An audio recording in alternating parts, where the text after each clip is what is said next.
The Pat McAfee Show.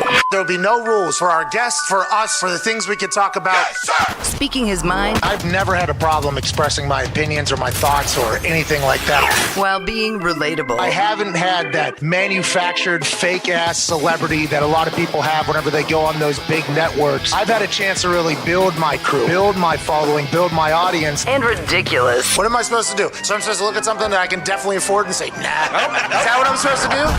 The Pat McAfee Show starts in 3, 2, 1. Hello, beautiful people. It is Wednesday, August 18th, 2021 years after zero, and today's show is a party. Yeah! That's right, I couldn't hear the beat drop there, so I might have powered right through it. I might have hit it right on time. I'm out in the middle of the desert doing some business and getting a chance to chat alongside the Toxic Table back in Indianapolis, Indiana, at Boston Connor, at Ty Schmidt will be here for the entire 3 hours. The Hammer Dahn boys will be joining us an hour or two, as will AJ Hawk. Obviously, everybody behind the glass. We got an exclusive from Jordan Spieth today. What? He's part of the FanDuel family now. I don't know. Wow! Come on. I was told by my sources that it was an exclusive and large deal. Ooh. So congrats to Jordan. Yeah! Jordan! You know, Jordan is surprisingly a great conversation. We had to pre-record this because the news, we had to hold on for a couple of days, by the way. Good for us being fucking professional. How come nobody's ever talking about that, Ty? That's a good question. I don't know. I mean, you did your due diligence. Hey, you could have, maybe popped that out there a little quick, got people on their heels, but you said, no, we'll wait. We'll let this thing play out how it should. And remember, most times whenever I have a piece of information from sources, I blatantly ruin it. Sure. Mm-hmm. Hard Wait, is that the Hammer Down Boys in there? I just hear Tone Diggs, Chameleon Diggs do a little chuckle in there with the Kofi Cowboy. We figured special occasion might as well come on for all the hours. Hey, Boys are here. All right, this is awesome. The last time I got any inside information, while reading the inside information, I gave away my source. It was Aaron telling me that nobody's cleaned his house except for his cleaners and a thing like that. And I said, per my sources, blah, blah, blah. This time, I guess because there was some big business still to be handled, we had to hold on to that for a couple of days. Great conversation with Jordan coming up here. Never before seen convo between us and Jordan Spieth. His agent, before...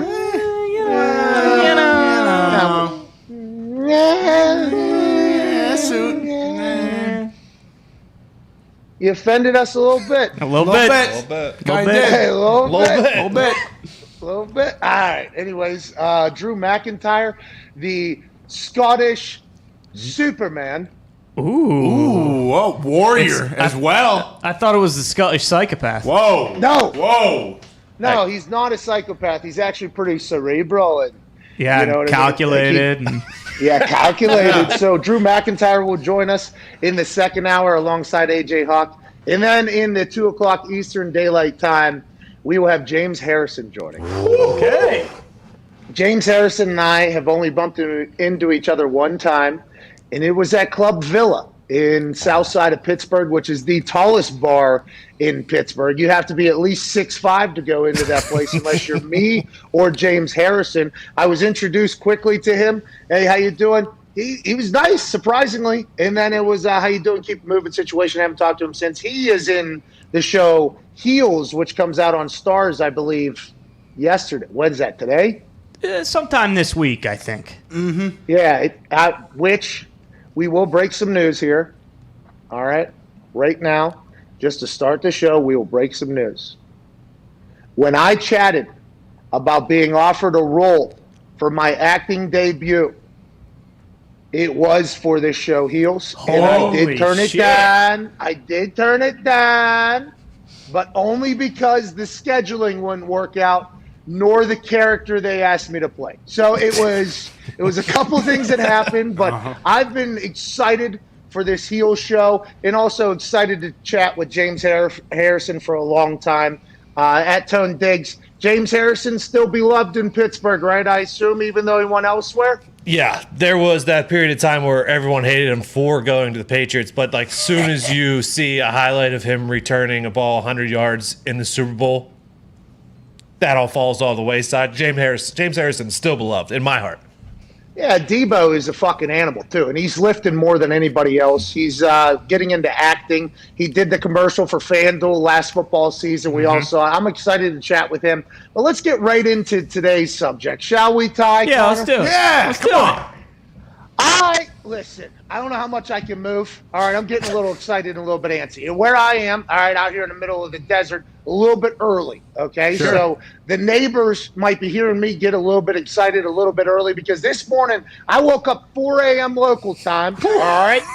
4 a.m. local time. I'm like fucking The Rock, Mark Wahlberg. And as soon as I opened my eyes, I was like, wow.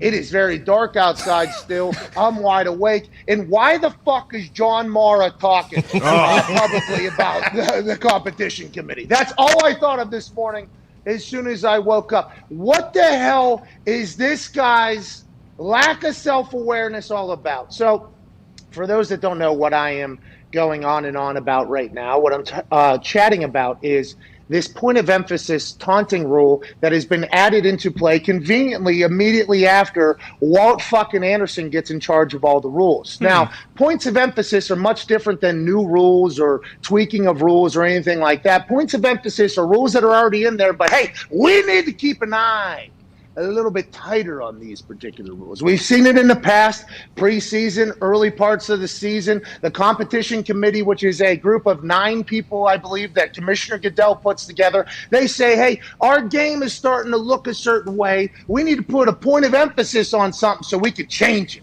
And there's been a couple good things that have happened out of points of emphasis. The game has changed in a safer way, a faster way, a quicker way. It has opened the game up more, some of the points of emphasis. But the one that they decided this year, one of the ones they decided this year, has my panties in a bunch. They have me absolutely furious because there is no reason for this particular thing to be the sole focal point of the refs, the officials, the media, the everything, especially in the world that we are currently living in. People are looking for happiness, entertainment, excitement, anywhere that they can possibly find it. We're coming out of one of the worst times in the history of human existence when it comes to isolation, depression, and man, what the fuck am I going to do tomorrow? There's a lot of that. The NFL, sports, shows, things are an outlet for people in a time of crisis and need. I don't know why the NFL said, you know what, this year is the year we want to get our magnifying glasses out, all right? We want to take our older white hands and zoom in on something. We don't want anybody taunting anybody. Let's take success and happiness and excitement and emotion out of the game just a little bit. We did this years ago on the celebration thing. Everybody fucking hated it. Everybody fucking hated it. But we cracked down because we're the ones that make the rules around here. They eventually came back, said, hey, celebrations are allowed. Everybody was excited. Everybody was happy. And here we are, staring down a season with refs getting trigger happy on the flags for somebody celebrating all their hard work paying off. John Mara, who we have learned a lot about through the past offseason because he has come out and said, to be honest, the reason why my team's spending money in the offseason is because I'm sick of having to explain why my team sucks. Well, sir, I am going to give you a great example of why your team probably does suck here right now. So John Mara, president or owner of the Giants, also in the competition committee, he was asked about why the point of emphasis on taunting was kind of brought to the forefront this season. This was John Mara's answer. Remember, this is a mouthpiece for people that are shaping the game going forward. The taunting emphasis, what were the conversations about that among you guys? Yeah, I mean, that's something we discuss every year in the competition committee. We get kind of sick and tired of the taunting that does go on from time to time on the field. We've tried to balance the sportsmanship with allowing the players to have fun, and there's always a fine line there. But none of us like to see that, and it's just a question of whether you can have rules that can be enforced and without taking the fun out of the game too. But nobody wants to see a player taunting another player. I know I certainly don't, and I think the rest of the members of the competition committee feel the same way too. Okay, so this guy stinks. Right? This is a guy that none of us would be friends with. And he wouldn't be friends with us as well. But you have to think about John Morrow whenever you listen to somebody speak like that. We're sick and tired of the talking. Like, okay, John, all right, I'm happy to hear that you're sick and tired of people who are working their asses off, getting paid well while making you billions of dollars. You're sick and tired of them talking or expressing themselves as the humans they are, John. We get in your early statements there, you're saying, hey, just fucking play football and get back in the huddle. We get it, John. Okay, we get that's what you want. And I think what John was trying to say, and I think what the people on the internet who have been supporting the NFL in this egregious decision have been saying, well, they're talking about celebrating and they're talking about taunting. Taunting is when you're mean, Ian Rappaport said. And that's why. And taunting is when you're in somebody's face and everything like that. Then we saw the rule get instituted this past weekend, and everything we thought it was going to be, which is a ref's judgment on whether or not it is taunting. A kid, Ben LeMay from the University of Charlotte, playing against the Carolina Panthers on the Indianapolis Colts team. He's a running back. That running back room is very deep. Going to be very difficult to make the team there. He busts open a run, carries 8 motherfuckers in Carolina Panthers uniforms down the field, potentially changes his life completely, which is what the NFL should be proud of and happy of, by the way. We're a league that has changed lives forever. He gets up, quick flex, excitement, and you see that ref come flying. You can't do that. And that's what it's going to become with the points of emphasis. So everybody's trying to separate taunting with celebrating.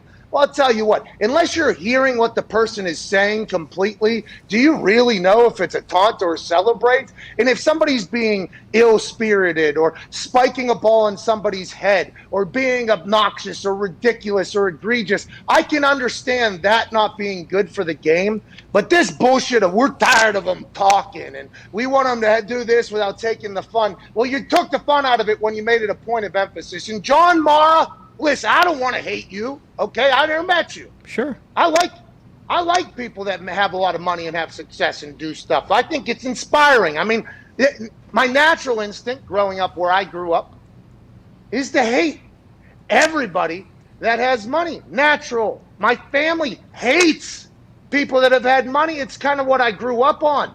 Okay, those people up there, selfish, greedy pricks, play the game system. This is how this whole thing goes. But I have the utmost respect, especially as I sit in a villa in the middle of the desert, for people that grind their ass off and make it to the top and change the world. We'll forever need those people. But John Mara is not one of those guys. Let's make sure that is understood. He is, what was it, Ty? 3rd generation cashola? That's right. This guy was handed an NFL fucking team. He's never had to compete for anything. He has no idea what it's like to potentially go back to the streets or make it in the NFL. And he's the one saying, we're sick and tired of this. Well, John, I'm sick and tired of people like you having no idea what life is like outside of your bubble. You are one of the luckiest people in the history of our Earth's existence. You were handed an NFL team, the greatest league on earth. Getting a team in the NFL is what guys like me are working our asses off in one day of hoping to get. Gary Vee, look at Portnoy, look at everybody in the sports world that wasn't just handed an entire wealth. We're all working our asses off in hopes of one day getting an NFL team. You were handed an NFL team. Why don't you acknowledge that, appreciate that, realize that, and say, hey, let's make our league the best it can possibly be. Let's go ahead and enjoy what our game offers, which is incredible emotion, storybook endings, everything it be, as opposed to, I'm sick and tired of hearing them talk. I'm fucking sick and tired of hearing you talk. John Mara. That's how I feel. Ty, your thoughts? Well, yeah, it's asinine, and it's funny that you mentioned the talking thing, because I'm sure we'll talk about Hard Knocks later, but like that's a perfect example of that. Is like you get these joint practices, and you got two guys who are talking shit to each other, but like it's jovial, there's no harm in it, and is that the kind of stuff that's going to get called this year? Like it just where do you draw the line? And I don't want to, like, John Mara could be a good guy, maybe. Maybe. I mean, he's probably a sack of shit, but yeah, he could be a good guy. He could be a good guy. And my judgment of him never having to compete for anything in his life might be wrong. Like maybe he didn't take the water polo photo and get into whatever school he got into. Like that admissions scandal thing is pretty damning for that high society community on whether or not their resume is actual, Right. You know what I mean? Like, yeah.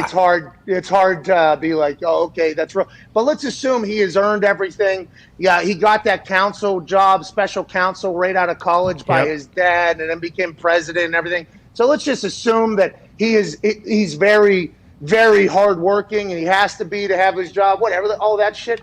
Why is this what you want to take a stand on in 2021 after everything that just happened? Why would this be? You got to be a dumbass if that's the case. Like, you got to be. And the other members of the competition committee, we have a lot of respect for. Connor, who else is on the competition committee? Mike Tomlin, here it is. Mike Tomlin, Peyton, Elway, Rivera. I mean, guys that we actually genuinely enjoy. We have a lot of respect for Ozzie Newsome. Became one of the greatest drafters in the history after playing. Like, I have a lot of respect for a lot of these people on here. Mark Murphy, I mean, he was handed a team as well, I guess. But there's a couple people on here. Stephen Jones, now he's also going to be handed a team, right, from his dad making a great decision. We can't hold that against Stephen Jones, right, until there are things that happen. We go, okay, we hate Stephen Jones. Like, I think there's a way where you can grow up in a successful family and still have Arthur Smith. Incredible example. Yep. Arthur Smith, head coach of the Falcons. That guy's dad, owner, founder of FedEx, right? He could have had. There's a lot of people that are like that. So I don't want us to necessarily just judge Stephen Jones because he's in the exact position that Mara is in. Okay, Mm-hmm. Stephen Jones has acted differently, though. I don't know if Jerry has. Mara, though, sounds like an absolute buffoon when he's speaking. If any of these other competition committee guys would have came out and said that, I think our reaction's much differently. I think we kind of go out and say, like, hey, Tomlin, who played safety, William and Mary, got his first coaching job underneath Bill Stewart, rest in peace, has had to grind his way through everything. He was a surprise hire from the Steelers. Nobody expected him to get his job, has had nothing but success. If Tomlin came out and said, well, obviously we are at the egregious stage, or whatever the fuck he was going to say, like, I think it would be much different. This guy just has the most punchable face and resume in the history. So whenever he sounds like he's anti-fun, which is what this rule is, whether that's what they want it to be or not, it is what it's being called already as. It was just a poor decision by all parties, I think, Ty.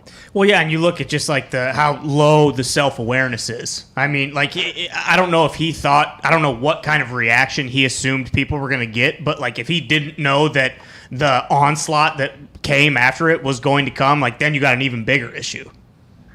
Connor, I hate this, dude. It just makes no sense. It makes no sense, especially with a guy like, hey, Sean Payton was basically paying players to murder quarterbacks, and here we are now, and he's saying, hey, you can't even celebrate after you get a first down? Like, there's got to be some sort of, okay, you can't throw the ball after a first down at a guy or something, but you should be able to show some emotion, maybe talk a little shit, and then keep it moving. Like, it has to either be way over the top celebration, and that can be a penalty, but it can't be this small little shit that's like, all right, 15 yards, the whole play's ruined, your drive's ruined, punt the ball basically on second down because you're screwed.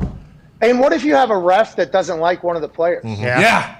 You know, like that happens. Like that I think didn't like me. He's not like I think clearly I'm going to call it on one when three other refs told him it was on somebody else. I'm going to do that. With this taunting thing, it's now the ref on the field's decision on whether or not it was ill-willed or not? Like, is that what it, like, I don't understand. I have no idea how this works out well. I just don't know why it's a point of emphasis. That is the biggest thing for me. As somebody who was in the league and saw the point of emphasis meetings behind the scenes and everything, they're trying to shape the future. And it's like, I understand you, like the way he just said it, the talking, like, hey, I hate to break it to people.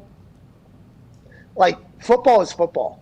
Yeah. Like football is football. Football is a violent sport, by the way. Football is a sport that to play it, you have to have a lot of emotion. You hear there's people that puke before every single game. There's people that run their heads into walls before games. There's people that isolate themselves for 6 months because they have to get into the proper state of mind to run their face into other people to play this sport. Football is not like any other sport because nobody can create a sport that can survive this long as gladiatorial? Gladiatorial? Is that like gladiator-like? Mm-hmm. It's the most gladiatorial sport there is. I mean, every Sunday, my city is fighting your city. Our gladiators are going on the field to fight your gladiators. And we live in a society now with more information than ever on the future, so the rules are changing. But at the end of the day, it is still played by dudes who, believe it or not, have to potentially be assholes to get the job done on the field as they're being asked to run 22 miles an hour and run their face into somebody else. Or some others, 2 people, 3 people that are running at 15 miles an hour. So if you don't want the potential 2-second afterward excitement still lost in the thing, I don't think you like the sport of football. Like, I just don't think you fully. This is just like the people like to paint a picture of what they want something to be and act as if that is how it actually is. Like, hey, this is not. Football is a sport of emotion. Like, this is just how it is. Football is a sport of opportunity. Football is a sport that should be welcoming to everybody, all personalities, all kinds. It is a unifier in the classical sense. That's why when politics, which get involved in everything, got brought in, so many people got mad on both sides. I mean, it was just like, hey, football is our ultimate getaway, our ultimate. Like, we should not be harnessing excitement. That's what makes our sport great. I would assume what happened was Mara goes to his golf rounds on Tuesdays after games, and his foursome of old whites is like, I don't like when players talk after the down is over. And he took it back, and the competition committee didn't listen to anything he ever says, and they just voted, yeah, go ahead, Mara, do whatever you want. And then this happened. You think just as soon as Mara starts talking at those things, it's just womp, womp, womp, like that. I would assume so. There's Brown. no way Tomlin's behind this. Yeah, because Tomlin, I mean, there's so much swag from Tomlin talks shit. So I heard a story, this alleged, obviously. This is an alleged story. Chris Boswell was kicking. Maybe he was going through a little bit of a slump. And we're having a couple beers, and this is looking back, hindsighting, not during his slump. He was not drinking during his slump. I don't want that. This was off season, looking back on slump, And we just so happened to be sitting at I forget what bar, a good bar in Pittsburgh. That guy where Todd Haley busted his hip. Tequila Cowboy. Yeah, there it is. So we were sitting there having a beer or 2 or 4, whatever it was. And I was just chatting with him. Boz is a cool guy, by the way. I'm a big fan of Boz as a human. I think he has grown and matured a lot. He hits the fuck out of the football. Mm-hmm. So I'm a big fan. I asked, what happened? He goes, he just didn't know. I was like, how did Tomlin handle it? I like hearing how did Coach Tomlin handle it? He said at first he was like motivating, and then at one point he came over and he just like kind of started talking shit to Boz. And I think Coach Tomlin was like, all right, how do I get the buzz? How do I get the buzz? Like, okay, some guys need like motivation. How's the reaction to the motivation to the praise? Oh, some guys need me to poke at them a little bit. Oh, some guys, like there's different ways to coach and reach everybody. And from the stories I've been told, Tomlin is a very, very good shit talker. Mm. So there is no way that Mike Tomlin sitting on that competition committee was like, yeah, let's take shit talk and excitement and emotion, because he knows that that's how some of our best players that have ever played in the league, like, That's how they perform. They need that type of interaction. Go ahead, Connor. Well, and it's same with like Ron Rivera to that point. Like he was on the 85 Bears and Ditka would eviscerate his players and then they'd go out and get the job done. And when you were talking about refs hating players, like when the emphasis was on high hits, it felt like when James Harrison, anytime he would hit someone, it was like, fuck it, throw a flag and let's find the guy. So there are going to be dudes like D-backs. Like I honestly think of Jalen Ramsey. He makes so many good plays and he celebrates it the way he should because he's legitimately changing the course of his family's generational wealth because of the fact that he plays well, but he's going to get flagged after, making not a game winner because hopefully, when you make a game-winning pass, they won't flag you for the next game and give you 15 yards on the first play. Who knows? Maybe they will, but it's just like at some point there has to be okay, if it's egregious, fine, but they got to let it go. It can't be a point of emphasis, and if it is for the whole season, it's going to be a problem for, 21 weeks straight? We have to get to a break, but how come, let me see if this music works. How come they couldn't just go around to the teams? Is that working over there? Yep. Yeah. Look at us. How come, that's amazing, by the way. Shout out Z. That boy Z. Thank you. Appreciate you, Z. I saw you had your shoes off and were plugging in shit about minutes before we went live. I want to let you know I appreciate your dedication and also everybody else for having to put up with that definite smell that's cooking back. Uh-oh. I was wearing sandals, so it's the same smell. It's exposed, Zito, you're the absolute best. Yeah. We have to get to a break. I forget what I was going to go on. Bullshit. Why couldn't they just go around to the teams after the teams were finalized and just say, hey boys, this year we're cool with the celebrating. We just need not make it turn negative. Or send a memo to the coaches. Yeah. Have the coaches address the team. Be like, hey, this is what they asked. They said, hey, celebrate all you want, do all you want, but we just need it not to get to a point. Like instead of letting the players and the coaches who are going to be the ones who ultimately, have to experience the ride of emotions more. Now they're putting it in the ref's hands. I don't know, man. It's stupid. I think it's a bad idea. Who cares? Good idea. Signing Jordan Spieth. That's what FanDuel did. We'll get a conversation with him in about 4 minutes. We'll see you on the other side. This is the Pat McAfee Show, Wednesday, August 18th.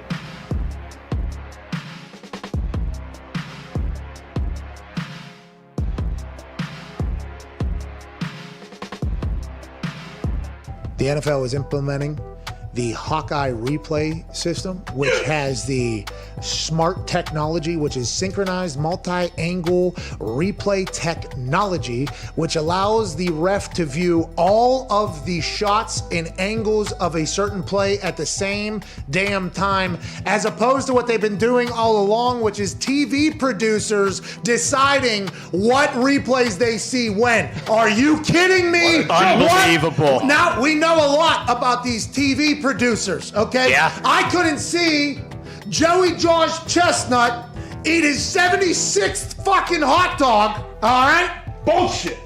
On 4th of July to break his own record because of a production. We've seen a lot of other rather terrible decisions made in television, in broadcasting of games made. Those same people now, I'm learning, were the people that were deciding what angles the 95-year-old refs in the NFL were getting to see. This is absurd. Thankful that the XFL, who had the Hawkeye smart technology, synchronized multi-angle replay technology, either created, invented, or used from other places, like tennis has this, I believe. I like that we're expediting the replay system. I like that we're getting up with the times. Replay should be an asset to the NFL as opposed to what it is, which seems to be a burden. The pass interference replay thing, because of how terrible they botched the execution of that, it probably will never be brought up or thought about again, because fans will be able to say, oh, remember when they did that last time? It's like, no, remember how they executed that last time. The replay system is run by people who have not a lot of experience with maybe quick, slow-mo, fast forward,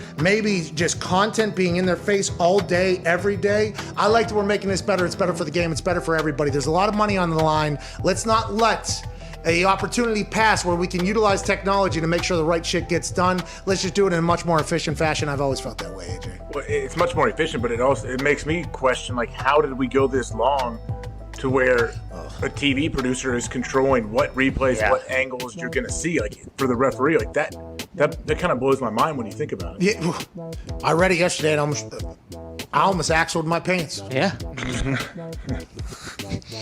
I didn't because I'm an adult, but you get it. Right. I don't know. I bet you have in the last 5 years. No, I haven't, but there was that one time where I thought it was going to be a sound, and it was actually action. Yeah, a little close. That's a different story, though. Yeah, but I mean, it wasn't a full axle, I don't think. Yeah, no, sharding is not You didn't pooping. step in it. Whoa, I have a little couth on for the goddamn good of the show. But speaking of that, I was quite alarmed whenever I read that TV producer. I'm like, the same people that are making a lot of the decisions that we get a chance to witness every single week are the same people that are deciding whether or not a play that I have a lot of money riding on potentially is overturned or not. I am not about that. Thank you. I'll tell you what, it was pretty cool. Roger Goodell gave me a big hug beforehand, too, so that's good, sir. Thank you so much. Shane, you drinking? Yeah. Cheers to you, man. That was a good one. That was good. That was good. That was so good. Oh, that was I feel like it went pretty good. Oh, look at the phone.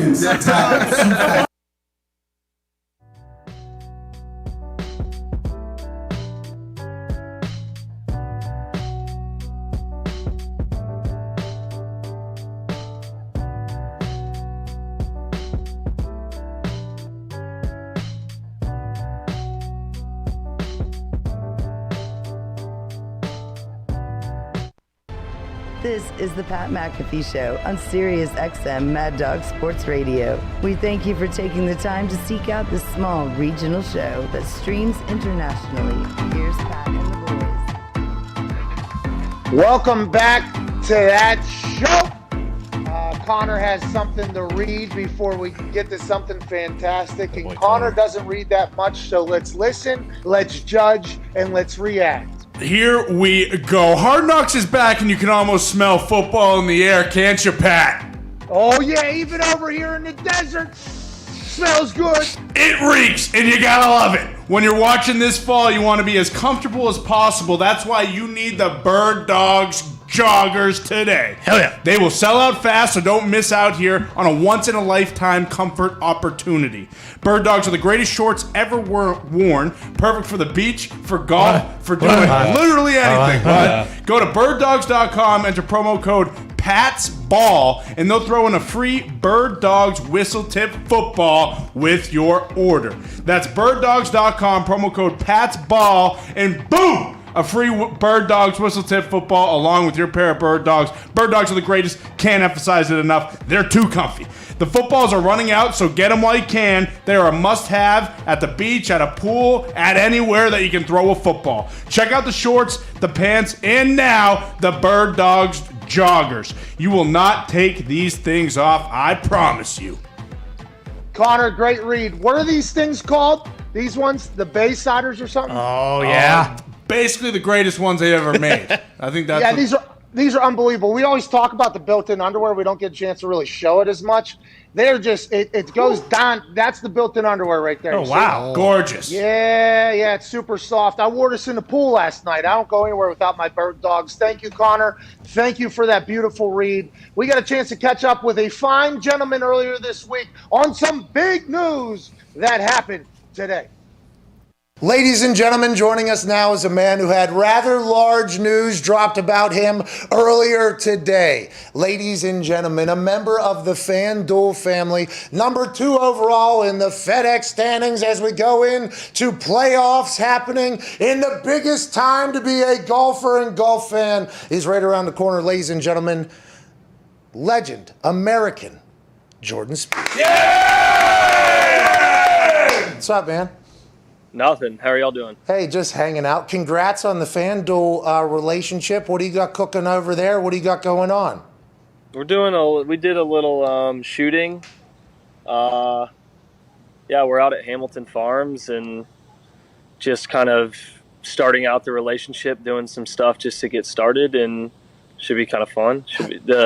I think the commercial will be pretty cool when it gets going too. Nice. Did you have to do some acting in there? Do you have any? Did you do anything sweet, or is it just golfing?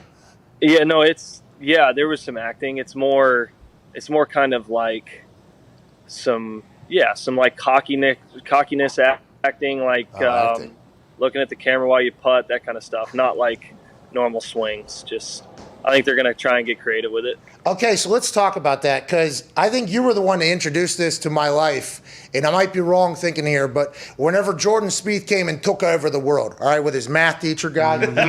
Oh, no! Just spilled something over here, but we'll get to that later. I think you were the guy who looked at the hole inside of like 5 feet or something like that whenever you didn't even look at the ball. Was that you? Yeah, that was me. You do that? Well, I tried. I can never do it, Jordan. I don't know how. Do you still do that? Yeah, sometimes. It just kind of depends. It's kind of a feeler for me. I did it because if I normally hit it where I was looking. So if I looked at the front edge of the hole, in the center of the hole, or if it was like a right edge putt, it took kind of the mechanics out of it. So it was something for me that works under pressure sometimes. How often do you change your swing or mindset going in? For instance, I'll just give you my thing. Whenever I was doing my best punting in the NFL, which is similar to golf, you have to do it so much more often, and it's such a smaller, it's like this. I don't know how you guys make contact on that regular of a basis, but every game I was almost like there was a new thing I was right before the game thinking about. Like, okay, I'm going to hold on to it a little bit longer here. I'm going to turn it this way. Swing needs to go straight through. I was always thinking about my swing and what I was doing. And this is when I think everybody was looking up at me at this point, too. And I was still trying to continue to change it. I never rested on anything. Have you had to change your swing or your mindset or anything like that through this career? Have you stuck with the same one and it's just kind of come and gone at different times of your career? Yeah, I think... what you kind of swing your swing and you try and get precise and get outwardly focused. Like you could probably relate if you're kind of in the zone, you're more kind of just looking at where you want that ball to land. Oh yeah. How you want it to spin there. You kind of visualize how it's coming off your foot. For us, if we could be outwardly focused, it's great. But sometimes, things get off and you got to do some corrections. I kind of went into a couple years where I got into some bad habits. So I almost try to go back, look back at what I did well, why I did it well, and then improve on that. All right, where was I kind of making mistakes there? How can I think about it to where over the next 15, 20 years I can just do minor adjustments, staying outwardly focused, kind of practicing like I'm playing versus focusing on mechanics, but still trying to dial those in as best you can. So yeah, I mean, it's interesting to hear you say, like, hold on to it just a little bit longer. It kind of gets you set a little better or whatever. It is similar, right? Because both of them can be kind of mechanical, but also mental things to do, just as any kicker. But it's kind of that kind of teeter-totter game you play with mechanics to try and really mostly just stay focused on visualizing that shot or that punt where you want it to land. And then the good news for us is if we don't hit a good one, we don't have to worry about having to go hit somebody afterwards. Yeah. that was something you had to worry about if it was returnable. Yeah, I mean, you guys got a much different world to have to deal with if you don't hit one well. You got to go deal with old Mr. Tree or some water or anything like that you have in your world. Jordan, obviously everybody saw you come into superstardom. We were so pumped, hey, we got the guy. You were the youngest champion, I think, at a multitude of places. You had massive success. You were going to be like the guy. Now you're back here. Number 2 FedEx standings going into playoff weekend. Got the Ryder Cup coming. How does it feel to be back at like your best game? And was there moments where you hated golf? Was there ever a moment where you hated golf and you were like, why is this happening? Why? I am a great golfer. We all know I'm a great golfer. What the fuck is going on? Was there ever those moments? And how does it feel to be, on the other side of that? That's not an easy battle. Congrats on getting through it. Yeah, I think it was kind of word for word how you just said it sometimes. It was definitely, there were definitely times where I was like, what is happening right now? But then you got to get to the bottom of what exactly it was. And I feel good. Yeah, I feel really good right now. I feel in a good place. I feel like I'm improving. But the fun part about it is I actually feel like I'm probably like, 50 to 75% back to where I want to be. So I actually feel like there's a lot of upside. Also, we're betting on this get guy. to the freedom and comfort level through my swing, my stroke. I've had, I've had a good year this year, but it was one where I look back and I'm like, man, I really should have won 3, 4, 5 times in the positions I was in. So how do I make that to where that's the case next year? How do we tighten things up a bit more? So I'm actually in that, I'm not in the, man, I'm really content phase. I feel good, but I feel like there's quite a bit of room for improvement, which I think is probably the best place to feel, Yeah, you were fiery on the course. I think that's why I loved you so much, because all the golfers for so long, and I think Tiger changed it a little bit, but I like when you have an obvious competitive athlete out there, like somebody who wants to win. Like, I understand top 10 is great, top 5, but whenever you get mad and pissed off about, like, I love it. I absolutely love it, because that's my exact reactions. You just can't really hear me because I'm not mic'd up and there's 70,000 people around. But if I don't do my job well, after all the work that I put in, I'm pissed. Like, I am actually furious. Like, hey, come on myself there. Have you had to learn to be nicer to yourself in rounds? Have people talk to you about, hey, you can't be as mad as you are? Or is it just kind of you evolving as a human? I think I'm kind of lucky in that regard where actually sometimes the more pissed off I get, I actually bounce back a little bit quicker. Yeah, because you don't want to feel that way again. That's how I am. I'm like, I'm going to get mad. Like, I may still be walking down the next hole being like, man, what the fuck was that shot? Yeah. And then Michael will be like, dude, you got to let it go. I'm like, dude, I promise it's not going into this next shot. I'm just pissed off that I left that stroke out there. Now I'm going to go get it back, that kind of thing. So some guys are like that. Some guys, it's better to just throw it all out. But I kind of like it's just always been good for me. The only problem is, now that there's a microphone next to you everywhere you are, we get fined easily if we really say what we want to say. So we got to kind of dial it back a little bit. As much as you probably would rather hear the, the unedited version, it gets pretty bad after an entire season of saying what you want to say. Hey, Jordan, grab one of those. What are those things called? Grab one of those boom mics and be like, hey, that was a bad fucking shot. All right, I know it, you know it. Get out of my face, dude. That is, because you guys, it is very intimate with the game, the way the game is covered. I mean, we're starting, and I think they're putting more mics in there, which is good, because as a fan, getting to learn about how and why you and Michael are having the conversation you're having. Oh, it's this far, it's that far. Oh, we're hitting it this well. We're not. That relationship has been awesome for us to watch, and I think the mics are a massive part of that. So it's good for golf, obviously terrible for your pocketbook if you have any sense of competitive edge at all. But we appreciate it. You and your caddy, I alluded to it earlier there, and I didn't know if it was right or not, because we're recording this on Monday. It's an early morning. Just got out of a bachelor party weekend with my brother. But he was your math teacher? He was your teacher? He was your math teacher? Is that how that whole play? He wasn't mine. He taught 6th grade math up in Seattle, and I met him through Justin Thomas, a friend of mine, and he just jumped on board because I didn't have any status. I told him I'd pay his teacher's salary and his expenses the first year if he wanted to quit teaching, and he came on the bag. So I wish I still paid his teacher's salary. See, now the relationship with the caddy has been something that has obviously come into conversation here late, but is that something that happens not only on the course? Is he at practice with you as well? He has to kind of know everything you're doing, doesn't he? Or is it I think, it changes. Some guys use their caddy for swing stuff. They get involved with their coaches and all that. Michael's not that way. He's more of a situational guy. He reads kind of, he's really calm under pressure. He's not someone where I'm like, hey man, where's that position on that swing look on the range? He's there, Monday through Sunday of a tournament week, but on off weeks he lives back in Seattle, so he's home with his family, and then we get in, and he's just really good at putting that time in, getting all the, the pin locations where you can and can't miss, stuff that, I try and get down during practice rounds, but, we're trying to get our game going, and he's got all that other information. Jordan, can you do this? Go through your legs. Not in my backswing. What are you talking? I mean, that's so rude. Well, I was about to. You didn't get to see it. I'll do it next time. Go ahead, Ty. Jordan, with it being a Ryder Cup year, obviously you have to stay dialed in with the playoffs coming up and everything. But is that something that you're kind of thinking about in the back of your head? Because obviously, we've watched it the last couple of years. Yeah, there's nothing better. USA. Yeah. USA. That's huge. To be honest, I've got the 3 playoff events. We got a couple weeks off in the Ryder Cup. I'd rather play better at the Ryder Cup than in the Tour Championship. Like, Come on.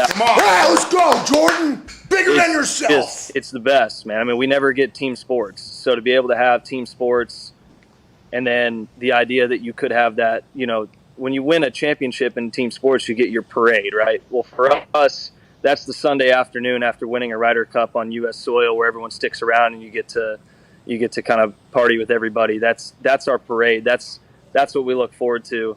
And it's gonna be hard, but our team this year looks stacked. We looked that way in the last one in Paris, and we didn't win. I think we'll kind of go in with an underdog mentality, even though we have such massive talent on the U.S. side. I think we kind of need to go in with that kind of fire in our ass and go in firing. I mean, early and often. Yeah. Hey, by the way, all about a good early and often fire. I mean, there's no breaks coming up in these next 6 weeks. We look at the Ryder Cup as a major championship in our mind and try and peak for it. You got it. Go ahead, Diggs. Hey, Jordan. I mean, I think personally, a good friend of yours, Uncle Phil Mickelson, should potentially be a captain's pick for that Ryder Cup. He's got a bunch of experience. You could take his money during the practice rounds. What do you think about Phil maybe being a captain's pick for that? Well, he won the PGA Championship. The PGA of America runs the Ryder Cup. It's he obviously he won one of the 4 biggest tournaments of the year. So I think it's going to be. I'm glad I don't have to make these decisions because of how stacked the team is. He's a little bit further down on the list, I know that, but I'm not jealous of Steve Stricker and the assistants. I know they'll lean on us quite a bit, but I mean, I'm going to have to make that team myself prior to being able to have much impact in that. But so you're saying that Phil's the man. Hey, I still got to get on the team. All right, so let's not start handing out spots anywhere else. Last question here from the boys. Can't thank you enough for joining us. Jordan, go ahead, Connor. Yeah, Jordan, one of the things around golf right now that I love and I think everyone does is the match. Have you reached out yet to Steph Curry to play maybe the next one, get Bryson and Rogers, try and go for their crown, or no? We haven't yet, but I'm certainly open to it. Last one looked amazing. Where was it? Big Sky, Montana. Yeah. You get guys just at 8,000 feet just sending balls up in the air. They never come out of the sky. I'm not sure. I mean, I also it'd be kind of fun to actually go out and talk shit and announce it, like be the on-course guy too. If I didn't, that might even be more fun than playing in it. But I guess Pat would probably be better at doing that. No. They won't have me there, Jordan. No, they will not. I would be excited to see you out there, though. When you see is there any courses that, have you played that course? I just assume you're. I went there in the summertime with my dad and brother. We actually went fly fishing up there, but I didn't play any golf.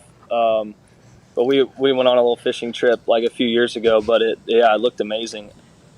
What are you, just super outdoors guy? You fly fish? I hadn't gone on a fishing trip before or since, but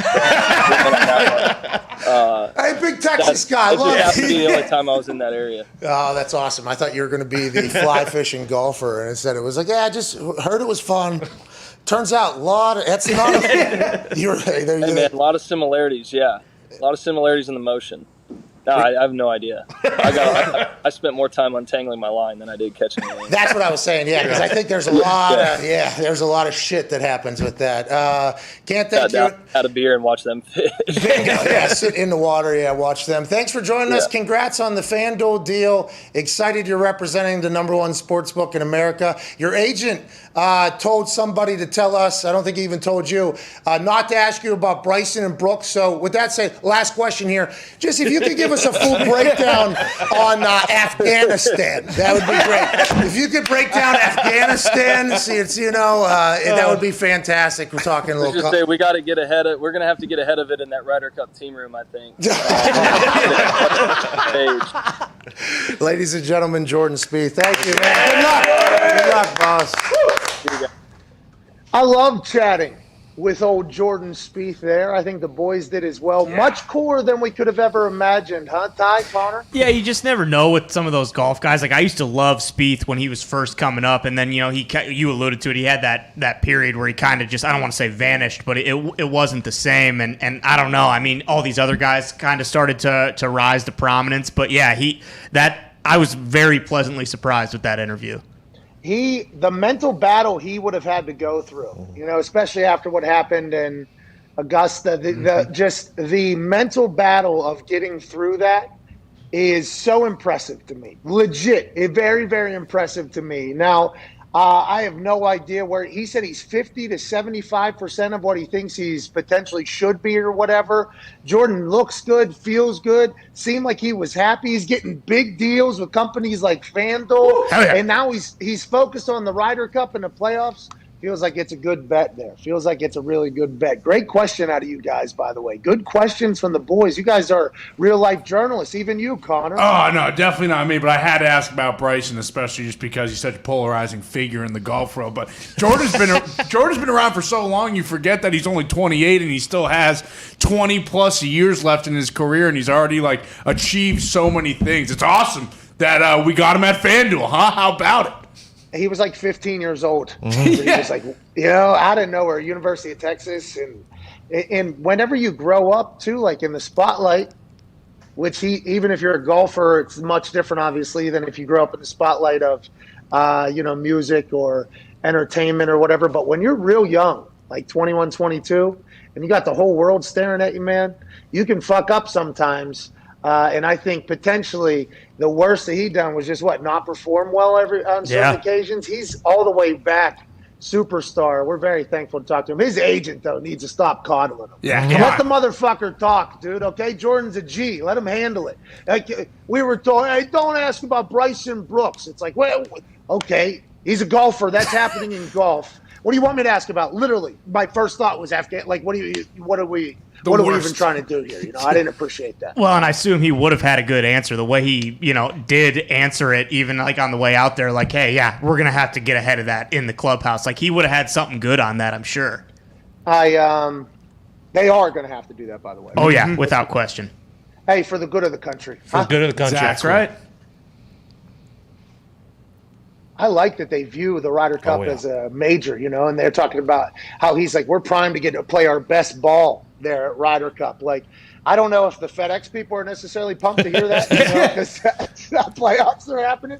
But I like that hey, this is our first time we're really team. We don't hate everybody. That parade on Sunday or whatever, the next day, not Sunday, the next day, that sounds amazing. I don't know how we get into that. I feel with this FanDuel deal, we should try to get an asterisk or two on the page 10 or 11 of that thing. Shit, if it's a parade, might as well grab a float. I mean, if Phil's going to be there, he better be. Why not hop on Phil's? Maybe we'll just say, hey, Phil, it's okay if we just jump in the back of your float and just kind of shoot the shit back there, or what?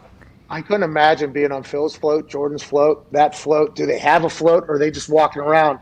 My wife went to Italian Fest in Indianapolis, Indiana this past weekend. I don't know if you guys know that or not. Really? No. How was it? She saw a parade. Of what? Yeah, so, Nick, you're going to have to explain a little bit more here, I think, in DeJulio as well. Do you guys just I never saw this. And once again, I think I'm learning a lot about the world's Italians as opposed to just the Pittsburgh's Italians, even though Diggs is trying to melt those two together and not keep separated for whatever reason he is doing. Do you guys always just have a choir that sings and walks down the road, and then four dudes, very Italian, carrying 2x4s with Mary, a Mary statue? I got video. It's the best parade I've ever seen in my life, Nick. I didn't know this happens. Yeah, there's some of us, we're not too deep into the religious aspects of the Italian culture, but for others, hey, it's a big deal. And anytime you get a chance to throw a parade and you can hoist Mother Mary around and parade her around, have a good time, cook some pasta, why the hell not? Hey, I'm pretty sure an actual Italian fest, not Indy's Italian fest, an actual one is going on in Bloomfield, Pittsburgh this weekend. We win every single year, and it's a great time. Okay. All right. I'm sorry that we didn't get a chance to go, obviously, because we were celebrating Jay on a golf course. You could have played in the Celebrity Bocce tournament. Hey, listen, I'll get into Celebrity Bocce one day, all right? Horseshoes, hand grenades, and bocce, that's where close it does count. People forget. Hour two's on the other side with AJ Hawk and Drew McIntyre. Woo! We'll see you in 6 minutes. Go take a leak or a shit. Today's event is me versus a Carolina Reaper pepper. A pepper that has what? 2.2 million Scoville on average. I think it's pretty much the hottest pepper in the world. In comparison, a jalapeno is 6,000 Scoville. For every second after it is in my mouth, I don't grab this milk. Yeah. We'll give $25 to a random person in the comment section right now. $4,500 feels like a good amount to give away, though. And that'd be 3 minutes. This is going to be a long 3 minutes. That's redder than devil's dick. That crunch. How we doing so far? Doesn't look too bad. I should have taken a drink of water beforehand, though, because I think I had a dry mouth. I had a little cotton mouth. Oh. Oh, okay. Once the hiccups start, I think you're just about done for. What's your biggest regret in life? Do you have 2 more minutes in you? I think it's just starting to hit like the peak. The curve on this thing is just starting to go up. You are handling this much better than Bill did, though. You are, yeah. Billy Tubes was puking 10 seconds in. 130. 130. It burned my esophagus.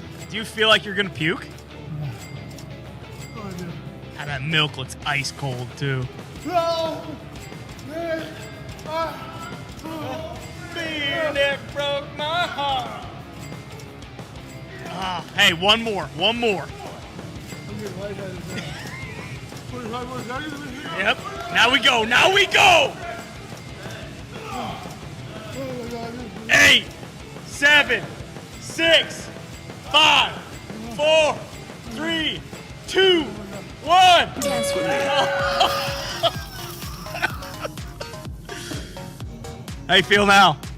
A little bit better, but not great. Oh, God. That's a bad idea. I need more. More milk.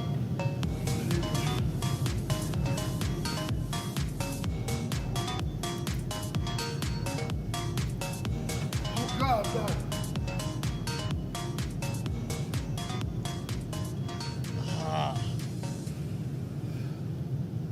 Yikes. I just saw a picture of you getting out of, I think, a 757 that was from Jim Irsay. What was that, and have you ever been in that plane before? I thought it was like the team plane to fly all of the Indianapolis Colts. Literally, I mean, it's got the logo on it, Pat, and it was awesome. But look, that's just Jim. Pat, I had a wonderful 14 years there. It's obviously the team that I wanted to play for always. I understood the decision he had to make, and no hard feelings. And for him to send his plane to fly me and my son down here, it was a great gesture. A lot of room for me and Marshall. We were throwing the football. So, pretty cool experience. Pretty cool father-son weekend. By the way, as he's moving from event to event right now, you are the best, dude. Where are you headed right now? I'm going to the game. I got Lynch. I got Faneca. I got these guys in the background. Boys, congratulations. Yeah! Congratulations, boys. All right, Peyton. Oh, hey, there he is. Marshall, I hope you enjoyed that plane, pal. Hey, Peyton, last thing here. You talking to Tom Brady, you becoming friends with him. It was interesting to watch. Oh, yeah, take the photo. Take the photo.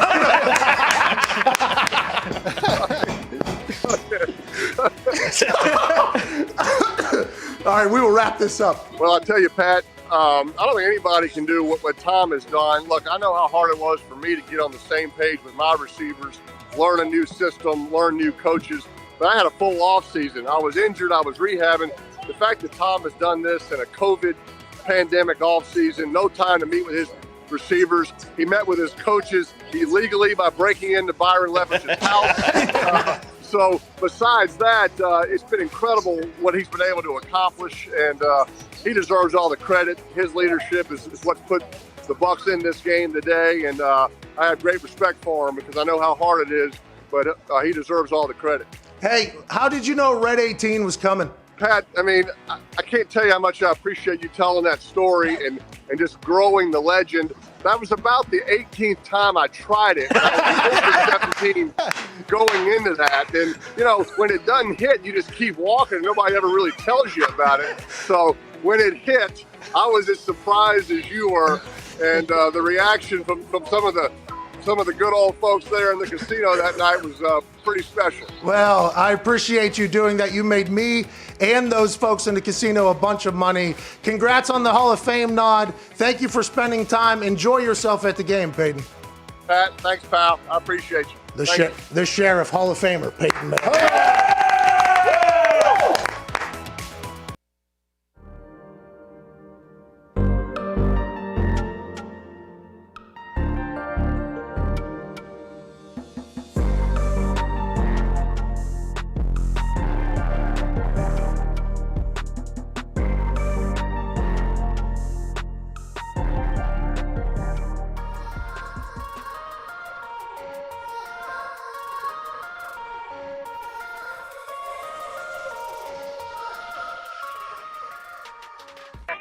The Pat McAfee Show. There'll be no rules for our guests, for us, for the things we can talk about. Yes, Speaking his mind. I've never had a problem expressing my opinions or my thoughts or anything like that. While being relatable. I haven't had that manufactured fake-ass celebrity that a lot of people have whenever they go on those big networks. I've had a chance to really build my crew, build my following, build my audience. And ridiculous. What am I supposed to do? So I'm supposed to look at something that I can definitely afford and say, nah. Is that what I'm supposed to do? The Pat McAfee Show starts in 3, 2, 1.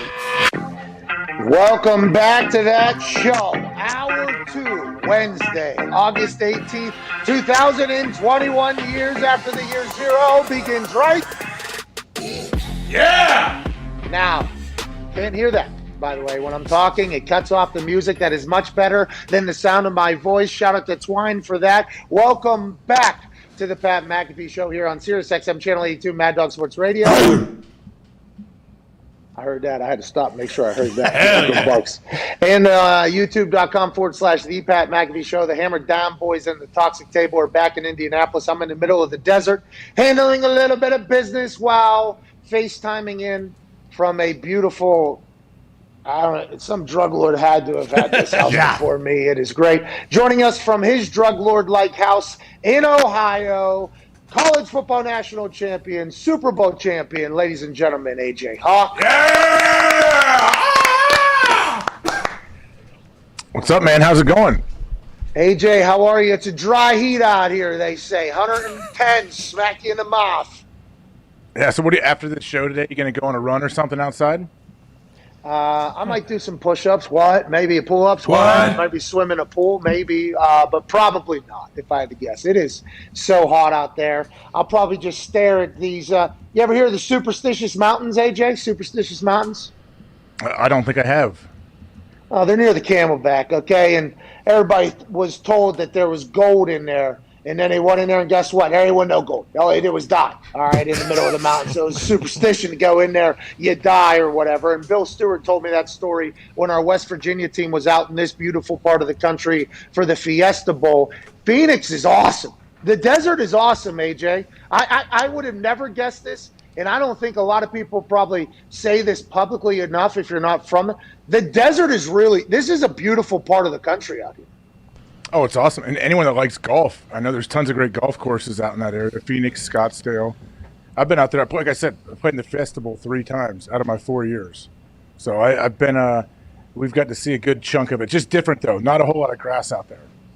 Yeah, not a whole lot of grass. You'll see some green. You're like, well, they must have real cash because they're buying somebody's water, right? I mean, to do that whole thing, somebody's got to do it. But it's great out here. They got good laws out here, too, AJ, if you were wondering. You know what I mean? Actually, I was not aware of that. So was that part of the reason you're there early? Didn't hurt. I mean, it's not the reason. There's some business, too, out here. You know, there's some things going on, potentially, and then also SmackDown's out here on Friday. So it seemed like the perfect time to go out here, do this show. The boys are connected back in Indy. We're all happy to see you, AJ. Got a chance to chat with Jordan Spieth in the first hour. Welcome him to the FanDuel family. That was fantastic. Did you hear him? He seemed like a normal human, AJ. He seemed like one of us, like a guy like that we could get along with, even though he's in that golf world.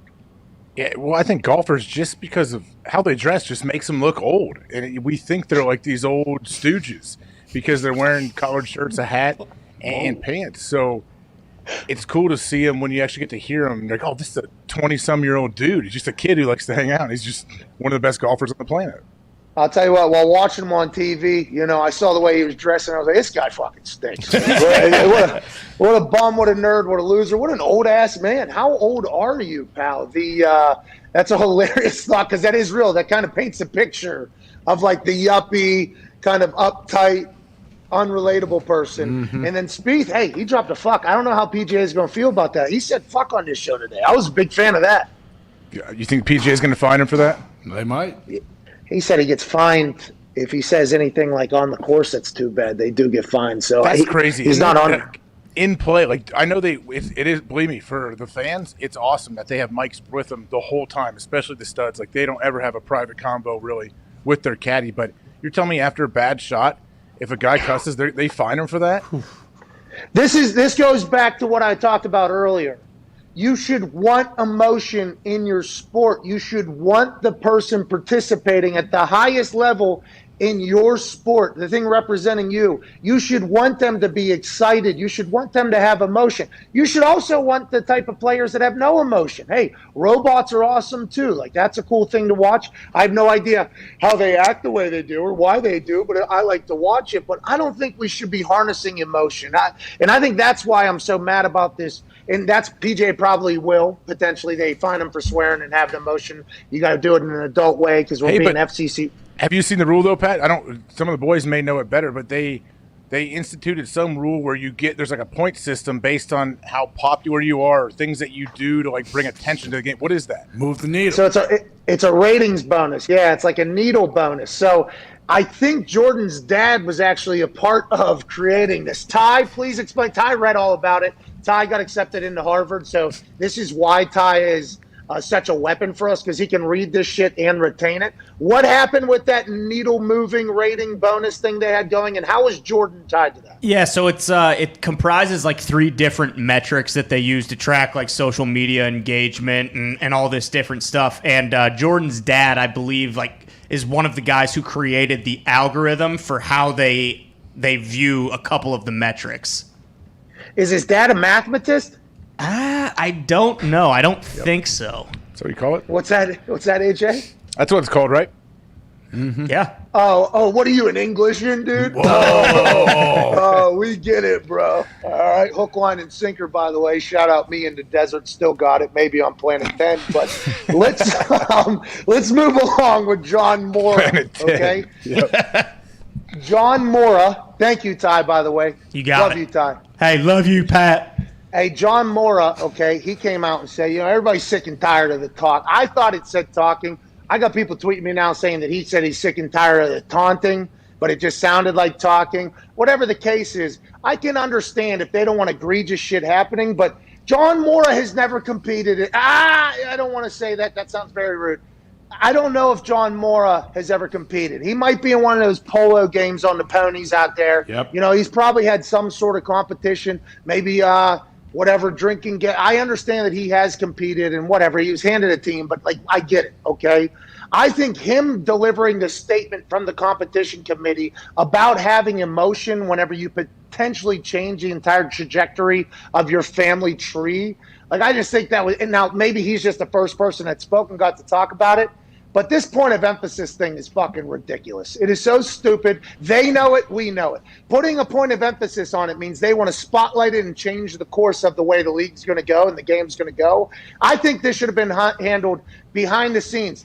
Send a memo to the coaches, put all the coaches on a Zoom and say, hey, tell your guys that we want them to know, let's celebrate, but let's not do the shits. We can't do the shits anymore, and just handle that internally, as opposed to a ref that might. I just don't think this is good. I don't think it's good, AJ. I don't think the refs want to call this either, because it could take away some huge plays. It could change the course of a game. But am I mistaken? Am I watching the games wrong to where I don't think we have a giant taunting issue in the NFL? John Mara telling us everything goes online, everything will trend during the NFL season. I've never seen people just up in arms with all the taunting that the guys are doing. So what happened last year? I think it was in preseason, maybe the year before. Todd Haley was on the field, didn't he? You remember that? Todd Haley was he with the Browns, maybe playing the Steelers, and he was on the field doing an entire thing. I mean, coaches get in a little bit of the mix as well. The taunting, if it was like, hey, you can't spike a ball on somebody, you can't win a game and then take the quarterback's helmet off and then hit the helmet or hit the quarterback with the helmet. Like if it was like, which maybe he was just celebrating a win, by the way. It could have been. I mean, maybe that was taunting. If it's not like egregious, what are we taking any emotion away from, AJ? I just don't understand. It has to be that. It has to naturally get to that point where, yeah, like if it's egregious, if it's crazy, if you spike the ball and it hits a dude or the guy's laying down and you stand over top and you flex over him, like it has to be really bad to call it. That's what I'm hoping happens. I just think it would slow the game down and people would get pretty upset if we see some of the stuff we saw called in the preseason, in the regular season. Mara, the owner for the Giants, is speaking when I don't think any of us are asking for him to be speaking. There is one owner that is mic'd up right now for HBO, and we're not hearing enough from him. Okay, I got a chance to watch about half the Hard Knocks here on my wife's laptop because I forgot mine, so she's obviously thrilled that I have to use her laptop right now. It's going great. I watched half of it, and I want to let you know there was only about 2 sentences from Jerry Jones. What the fuck are we doing? Did you see episode 2 of Hard Knocks, AJ? Big Mike. I did not know popular ain't worth shit around here.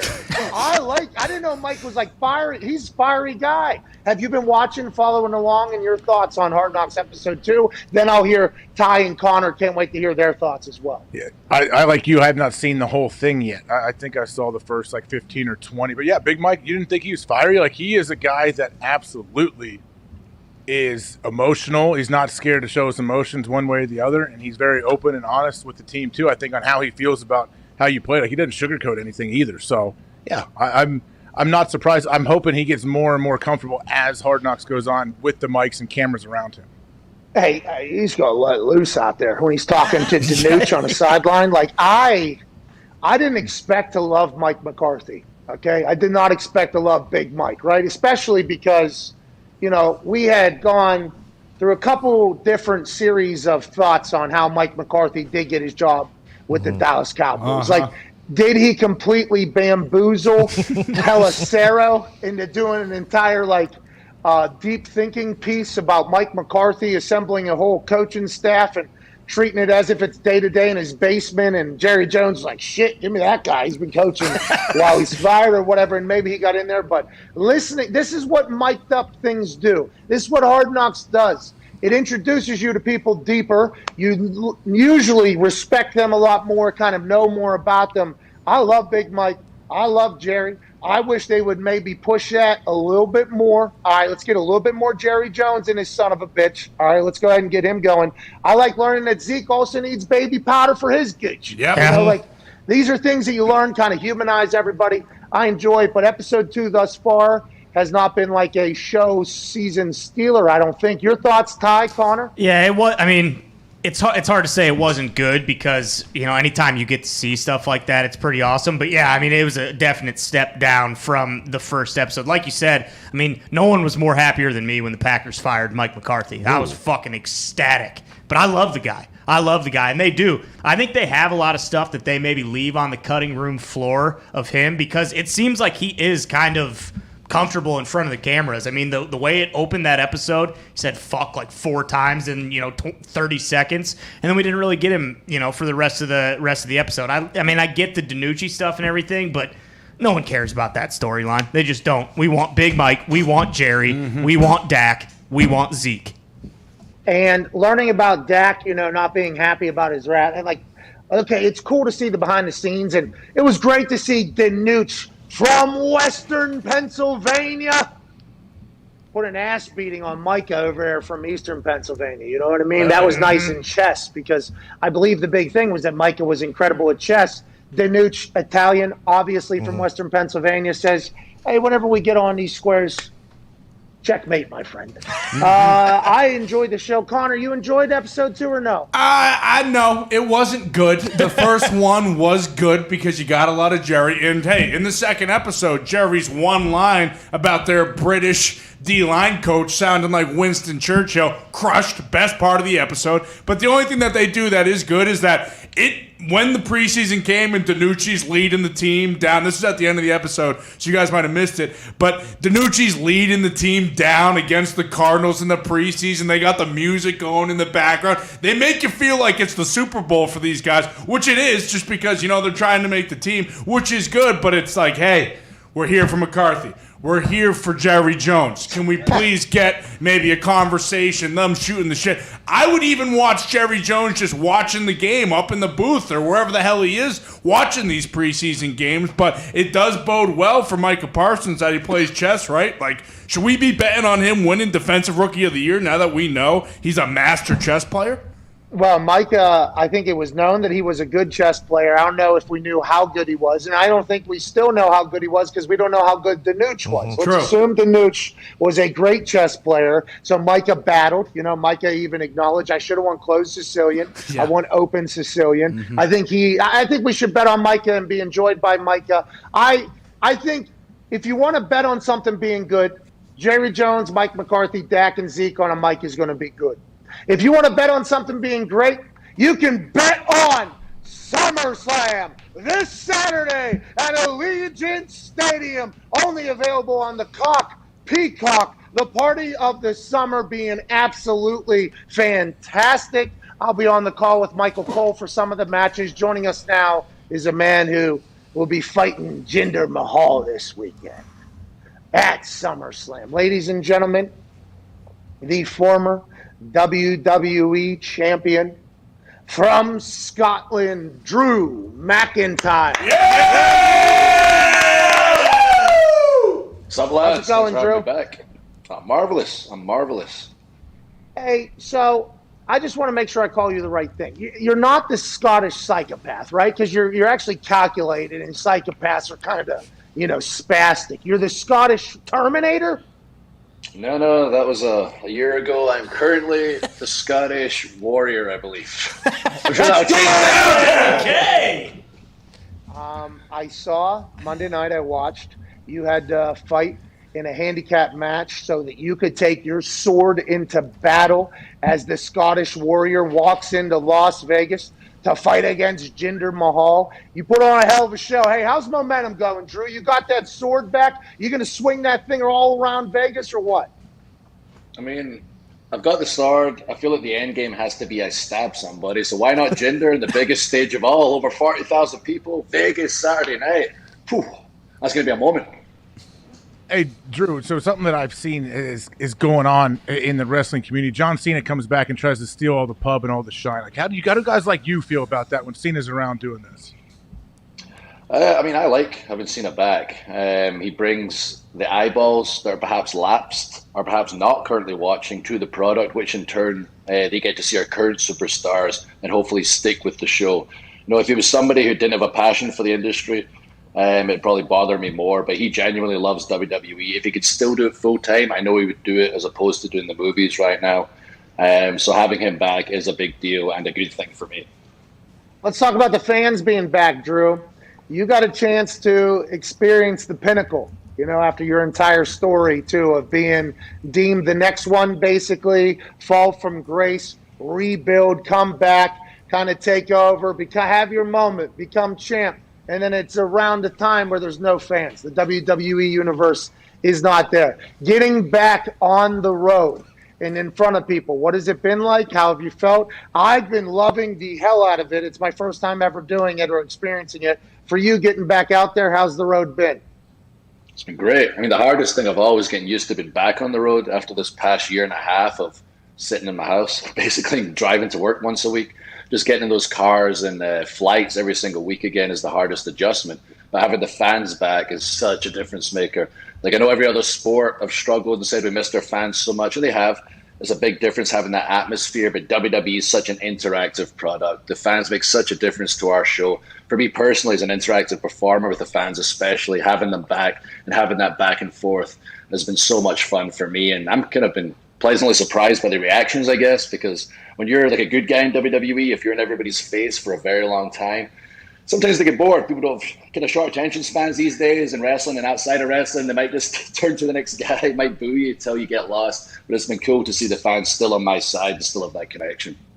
Well, I don't know if they're cheering for you, the Sword, or you having to perform at a very, very high level during the hardest era of sports entertainment and professional wrestling. So I like that there has been a lot of appreciation for you watching along. I know it had to have been difficult. I'm kind of bummed that I haven't been able to hear the people acknowledging you in the arenas because I'm obviously with the SmackDown crew. Can't wait to see you this weekend. Ty he's been very excited to ask this question as soon as he found out that we had you back on the show, Drew. Yeah, absolutely. Drew, you mentioned Cena earlier. We've had John before. You've got a great story. Has WWE approached you about getting into like maybe WWE films? I mean, you got the body type, everything's kind of laid out for you. I mean, have you looked into anything like that, or are you just focused on what you got to do in the ring at all times? Yeah, my focus is strictly WWE. I'm so busy, not just in the ring, but outside the ring too, with WWE commitments. But if it's there, it's there. If it helps raise my profile, that'll bring new fans to the WWE product, which is my responsibility. And everyone's always telling me, Drew, if you're going to say, look at you, you fell out of Game of Thrones or Braveheart or something. You got to take that around, get yourself out there, get that image out there. And I keep pitching to them, okay, if we're going to do it, we have to do it right. End up Braveheart, he gets killed, he gets hung, drawn, and quartered, his body parts are scattered across the UK, Wallace's head's on London Bridge, somebody gets his body parts, puts them back together, zombies are still the rage, he comes back as Zombie Wallace, Braveheart 2, The Rise of Wallace, wreaks havoc in the English, I'm your guy. Oh! Yeah! How's that not already been made? I think you just won an Oscar for thinking of it. Well, put it out there, so if someone makes it, I'm Zombie Wallace. Hey, all right, Zombie Wallace, you better watch for headshots, right? And garlic, doesn't fucking garlic kill the zombie? What kills the zombies, Ty? You gotta take their heads right off and after that big sword. Separate the brainstem. Mm-hmm. Oh, okay. Yeah. Well, make sure you keep your head on a swivel, but not too much. Yeah, I'm a master of the sword. You ain't getting close to Zombie Wallace. When the sword come? You wanted the sword, I bet? Yeah, hey, give me the sword. I mean, it wasn't my idea, but I wasn't opposed to it. I went, cool, you want to give me a big-ass sword and let me shove it in the stage and set off a bunch of pyro? That sounds cool. I believe it was Vince's idea initially. I was all about it. I pitched kind of using my Scottish heritage for the kilt. I never suggested the sword, but leading into my Scottish heritage a little bit because, you want to stand out a little bit more from a brand perspective. And a lot of us are big and in shape and hopefully a little handsome. And you want something a little different outside the box. I said, I'm Scottish. Why don't we lean into the Scottish thing? Outlander's big, and we never used it. But eventually they came to me and said, how would you feel about bringing it in, bringing your heritage in, the history? And I said, absolutely love it. And then they gave me the big-ass sword. I've been swinging it around for a long time now. We just gave it a name. It's named after my late mother, which is really cool. And I'm bringing it to the ring now, and I'm starting to use it. So hopefully there is an end game for this thing. There must be an end game for this thing. If I'm going to bring it to the ring this much, I better use that bloody thing properly. Angela, by the way, can't wait to see right, Angela? Yes. That's a big ass sword. That's got to be pretty heavy, though, huh? Did you do a little bit extra shoulder? Is it? I mean, that has to be a little bit. Yeah, it's not easy. But when I stick that thing out, like every week on Raw, and I know the camera's still on, I will not shake at all, even no matter how hard it is. I will not look stupid on live TV. every tendon would have to tear, rotate, or cuff out, and I would still hold that thing up until the red light went away, so I didn't look like an idiot. Connor, what do you got? Yeah, Drew, you don't have to go too much into your strategy for Saturday, but how many Claymore kicks do we think it's going to take Ginder down? And also, if it comes to it, Ginder. Oh, excuse me, I'm sorry. I mean, this guy. I wrote something wrong down. Or are you going to use the sword to chop him in half? A little bit undecided. I mentioned on Raw on Monday that I've known Jinder for over 10 years. I know how to hurt him. It would be very easy to go in there and just beat the crap out of him. That's the easy way, cause him physical pain, whatever. I'm all about embarrassing Jinder this Saturday. I know it will hurt him so much more if I just embarrass his ass, beat him quick, do something ridiculous to him that will make people talk about that particular moment from Saturday. So in about 5 years from now, people will say, oh, remember that time Drew made Jinder look like an idiot in front of 40,000 people. That's my plan this Saturday. I like that. Maybe use the butt of Angela You know, maybe it's instead of the sharp side, so you don't necessarily kill him right in front of everybody. Yeah, I don't want to kill him. I want him to be alive so he's embarrassed afterwards. I got to think this thing through. I'm master of swinging a chair. You may have saw the other week when I hit Shanky 34 times in a row. So I don't know. Maybe I'll get a chair involved as well. Because it's not easy. I remember I hit Shanky that many times, and the live crowd were there. The first time I'd been in front of them in a long time on Raw. And I probably would have hit him 15 times in the Thunderdome, but the fans got so into it, started counting. I hit him 34 times. And afterwards, the doctor's so concerned with Shanky. And I was like, yo, you know how much energy it takes to that? My forearms are killing me. My shoulders are killing me. Can someone check on Drew McIntyre here? You hit a guy with a chair 34 times the other day? On Raw a few weeks ago, watch the product, McAfee. If it means anything, that's why I'm in the house of a man. I got 5 TVs. I'm going to catch up on all the product before SummerSlam because I'm honored to be there. I can't wait to watch you do what you do to Jinder Mahal. Hell yeah.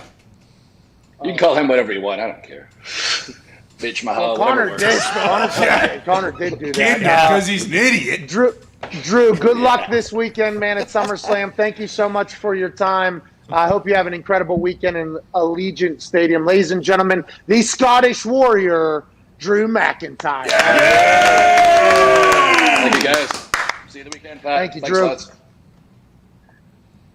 Well, I think we had to hang up on AJ. We're going to have to call him back. Connor, what are you doing? Look, That's despicable. I wrote down Jinder, and then when it came to me, I said, oh, shit, it's actually Ginder. And then I said Ginder, and then, all of a sudden, I'm in a pretzel. I mean, what are you going to do? That's on me. I wanted to disrespect the guy anyways because I'm always on the Scottish Warrior side.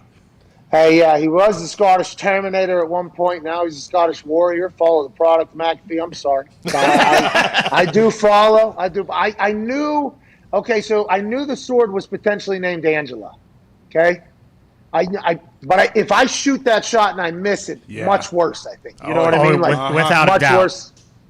Without a doubt. Well, yeah, his mom that passed away, I would hope you would get her name right. Okay, AJ, what's your deal, dude? By the way, That's not something I just throw a guess out there. Oh, Beatrice, right? Oh, yeah, sorry. to be clear, I did not know that it was named after his mom. Okay? Mm-hmm. I did know it had a name. I thought it was Angela. Didn't want to disrespect the sword. Certainly don't want to disrespect his mother that has passed. So I'm happy we cleared that up, AJ Hawk. Welcome fucking back, pal. Good to be here. Good to see you, man. You want to go to the phones? 1-833-4-MACFEE, the 5-Hour Energy phone line. Ty, you go to 5hourenergy.com and use promo code what? McAfee. Boom. What happened? You're going to get 10% off your order while supplies last through September 30th. When? September 30th. So right around the corner here. Get on it. When? September 30th. When? September 30th. What? That is so far away. Yeah, like, it's like people hear that and they're like, you know what? Got to get my 5-Hour Energy orders in September 29th. Yeah. You know what I mean? Like, and when's that? Next year. Okay. Shout out to 5-Hour Energy just having that thing wide open. Ain't that right, Ty? That's what this is all about. Yeah, they're great people. Great product. Even better people. That's what they say. They do. The best. They do. Let's get to what was that all about, AJ? I mean, there's no way to ever take Ty or Connor serious in anything they ever say. What are you talking What the hell, dude? What's your deal? It's legit impossible, I think. You're an asswipe. Screw you. There we go. That is one of the rudest things I've ever heard said. Yeah. Why? No, it's not. Oh, okay. Ty, your takes are trash is what AJ That's just not said. what I'm Connor, saying. That's what you with said. that That's what you stupid said. face. What I'm saying is their delivery is so good, whether they are serious or not. Sometimes you have a problem knowing, is this guy sarcastic or not? Same thing with you. Like, you love everything, but you hate everything. So with you, it's tough, too. I do not. Who told you that? Nobody. That's my AJ, guess. why did you say that Connor is a stupid face? Yeah, what the hell was that about? Stupid face. What did I say? You just Well, said that. that's kind of what you said. That's what I was saying you said, basically. Oh, what? Don't put words in my mouth, first off. You know that's not what Oh, I hey, Brian, don't put words in my mouth. AJ, I am so sorry. I think the local air has gotten to me. It's a little thinner out here. Let's go to the Yeah, but get some 5-Hour water. Energy You better phone hydrate. lines. It's thin air will get you. Let's go to Robert in Virginia. What's going on, Robert? Hey, guys. How y'all doing today? Great. Thanks for asking. AJ, how are you? Oh, doing great. Can't speak for anyone else. Doing great, though. Ty? Yeah, I'm fantastic. Oh, that's good. Connor? Pretty good. Pretty good. Gump, how you doing? Very good, pal. Very good. Oh, how'd we do last night gambling? Smacked in the mouth. No! I didn't do that on purpose. I thought you won. The roller coaster's back, my friend. We'll be back tonight. No, a slight dip like these Camelback Mountains I'm looking at. They got a little bit of a whoop-de-whoop, but inevitably they're going to continue to go up. Diggs, everything good? How you doing? I'm good, pal. Robert, feels like everybody's good, man. What do you want to talk about? Hey, man, I heard y'all talking about, well, you actually talking about the Giants, and specifically Mr. Mara. And I've been a Giants fan since I was a freaking kid, man. But the bottom line is, other than the guy, the original Mara, I think Wellington, that bought the team back in the 20s, not a fucking one of them know a goddamn thing about football. Shout out to Robert there. Didn't mean to end that maybe early. Found a high point, though. Big pop, good walk-off out of Bob in Virginia. Mara talking is fascinating because he's been kind of a little bit chirpy, you know what I mean? Why are you making all these free agency moves? I'm sick of telling my golf team group that why we stink every year, so they make some moves. Now, we've been talking, we're sick of the taunting, we're sick of the talking, we're going to change the rules. This guy, should he have this much? How come this isn't a voted thing? AJ, I feel like there's no players, by the way, that are represented in the competition committee. There's owners, general managers, coaches, no players, no refs in there. Fascinating stuff, AJ. So these are the guys that come up with and, I guess, vote on these new rules? This is the only crew? This is all that takes part in it? This is the group, this is the committee, and they're also the ones that put the points of emphasis, which is, once again, I can't stress this enough.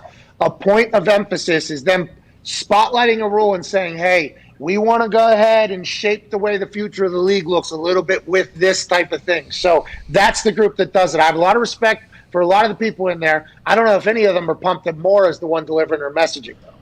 Yeah, maybe they need another captain that's going to speak to the media for all of them because, like I said before earlier in the show, maybe I missed it, but I didn't think we had a huge taunting problem in the NFL. Like maybe Mara watches different games than I do. Hey, that's good research by you, by the way. You knew we were going to talk about this, and you said, let's rack this big old brain of mine, okay, that has never gotten rattled around, 0 proven concussions, and let me see how many taunting issues I can think back to being problematic. I appreciate you doing research for the show, AJ. Maybe we'll win an Emmy one day. Thank you, AJ! Someday we'll be like Joe Buck when you have like 15 sports Emmys on the shelf behind you. I enjoy Joe Buck, man. People don't like him, though, I guess. I know. He's the man. Sure.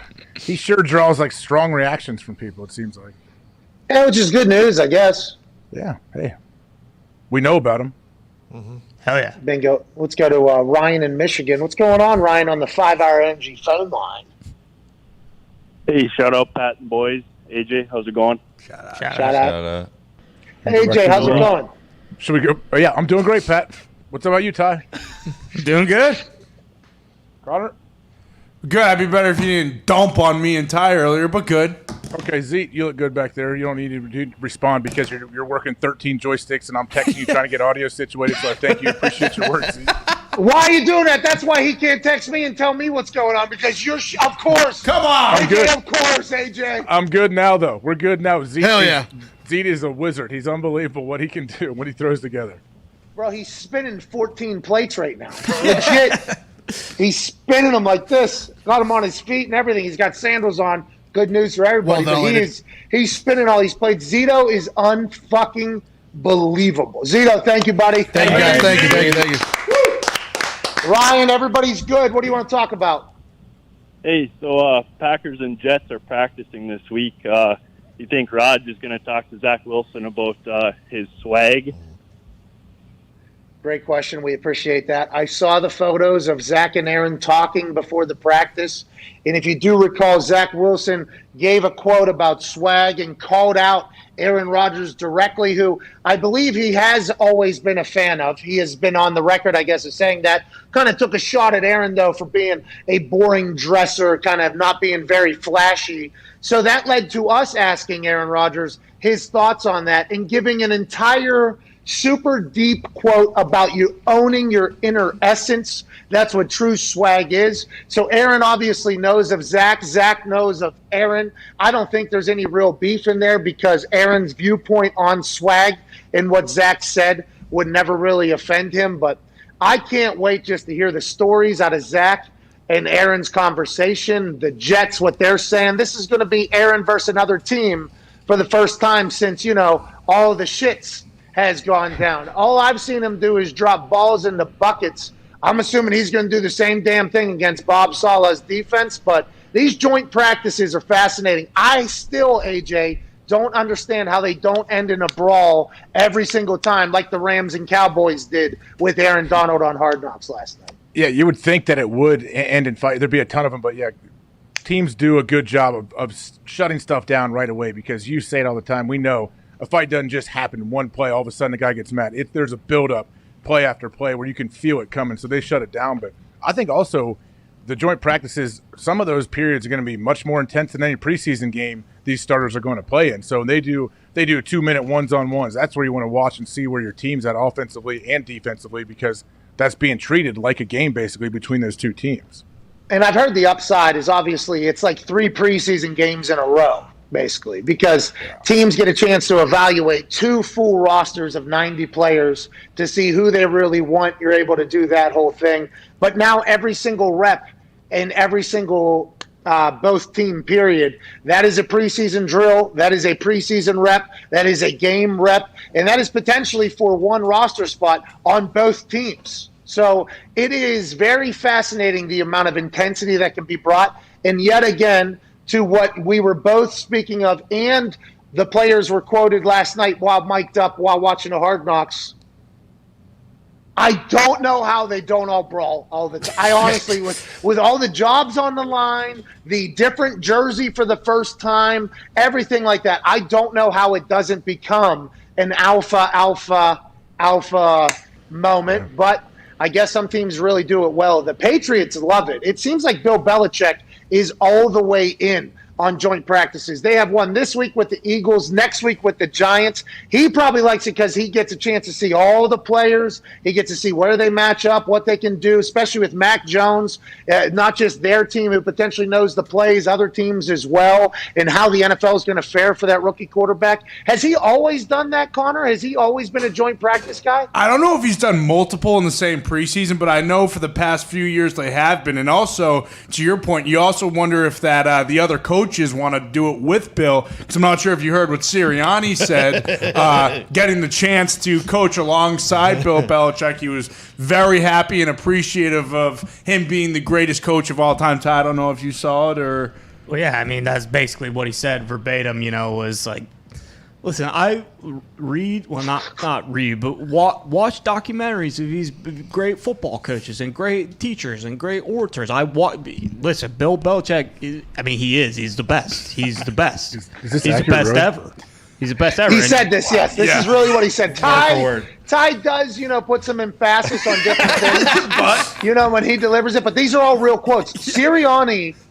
If Sirianni wasn't in the MCDC hiring process, just like Ty said like a week ago, if we're paying more attention to Sirianni as opposed to just MCDC, Sirianni's a character. Oh yeah, Sirianni is a deep thinker. He's going to become. He's the kind of guy, though. Pat, think about it. He's the kind of guy that if he's able to win, he's going to become like a cult hero, where his unique way that he is, people are going to. Well, all of a sudden, we'll see many Sirianni start coming up.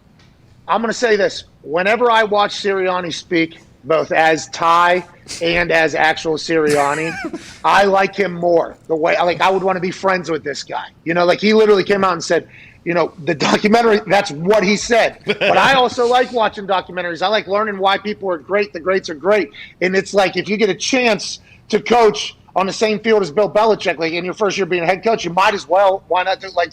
I appreciate everything Sirianni's saying, but if it wasn't for MCDC, Sirianni, I think, would be the headline guy for like deep thinking head coach guy moving forward. Hopefully they both have some success. We have to get to a break. We have to. And then we'll be back on the other side with more phone call. And you all right over there? I think it's this really thin desert air and the Celsius got me. The combination. Wrong tube. Yeah. Yeah, because it's a morning show out here. Slept right through the jet lag. You know what I mean? Hell yeah. You get some fresh air. Get some fresh air in the break. You'll be good when you come back. You know that. I always get good fresh air during the break, so I'm going to make sure I do it legally here today. We're back in 4 minutes. We'll see you then.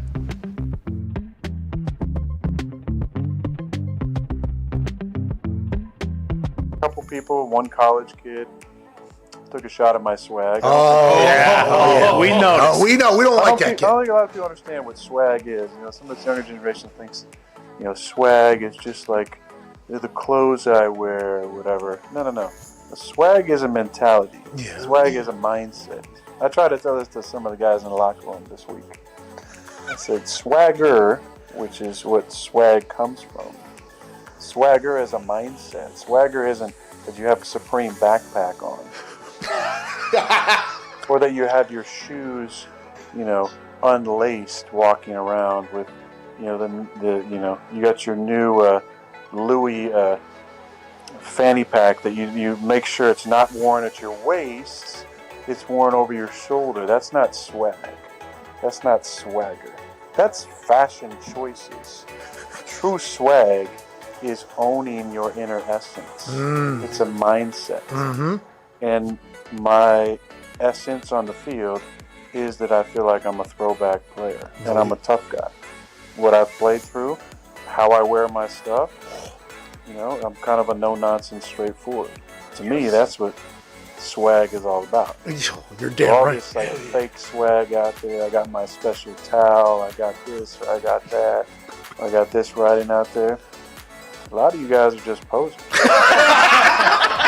All right. I have a surprise, obviously. That's what this show is all about. We have boots on the ground in Cleveland, who I assume knew this was going to happen all along. Ladies and gentlemen, live from Cleveland, Mr. Jason Glazer. Your thoughts on Kyle Pitts to Atlanta, fine sir? Oh, there's a delay. Well, first and foremost, Pat, I'd like to say, hey, listen, thanks for having me. Cleveland is beautiful this time of year. Granted, it does smell like a mixture of poop and diarrhea and sewage. Jesus. It doesn't smell great down here. Jesus. But I'll tell you what, 27 years in this thing, I fucking live for the draft. Love being down here. Love being into Cleveland. But yeah, Kyle Pitts, listen. What do you want me to say? I knew this 2 weeks ago. Really? I mean, do we need to do this whole fucking song and dance? Okay. I'll give you guys 1 through 32 if you want to know. You know, do you want to have fun? That's nice. You want to not know who's going? But yeah, I had this 2 weeks ago. You know what I'm wondering is if the guy you had in your studio, Mad Mel Kiper, I know that sorry son of a bitch didn't have this 2 weeks ago. Mike's not plugged in. Yes, I did. I actually just explained it. No, you didn't. Yes, I did. No, you didn't. Yes, No, I you did. didn't. No, you Yes, I didn't. did. No, I you had didn't. this. I did. Yeah, I no, did. no, you I didn't. did. You I didn't. had this. I I did. had You it. didn't. Trust me. Can You I didn't. talk for Christ's sake? Okay, fine, yeah. Can Go I ahead. talk? Okay, Go ahead. yeah. Like I said, Kyle Pitts, No, you didn't. unbelievable talent. No, you didn't. You didn't fucking Yes, have I it. No, did. you didn't. You're a bad sack of shit, Jason. Kiper. I know it. I looked at your mock draft. Jason, please relax. Oh my God. Had no idea it was going to get like that. Sorry about that, Mad Mel. Obviously, there's a little bit of content there. He's saying you don't know your ass for a fucking hole in the ground, though, Mad Mel. How do you feel about that from Jason Glazer live in Cleveland? Well, classic move. You know, Glazer looks like he's getting ready to go to a goddamn titty bar or something like that. I mean, dress up, pal. It's the NFL draft. Look at me. I'm dressed to the nines. You know, you look like an asshole. I mean, get him out of here, can we? I mean, is he going to stick around? Or can we get him the hell out of here? I think is his microphone still on? Jay, can you hear us? Jay, is everything good back there? Listen, fuck you guys. I'm out of here. I'm going over to the Rock and Roll Hall of Fame. I'm going to hang out with Dee Snider and Twisted Sister. Are you serious? Okay, Jason, sorry. Thank you so much. And ladies and gentlemen, Jason Glazer. Thank you, Jason. Thank you. Thank you.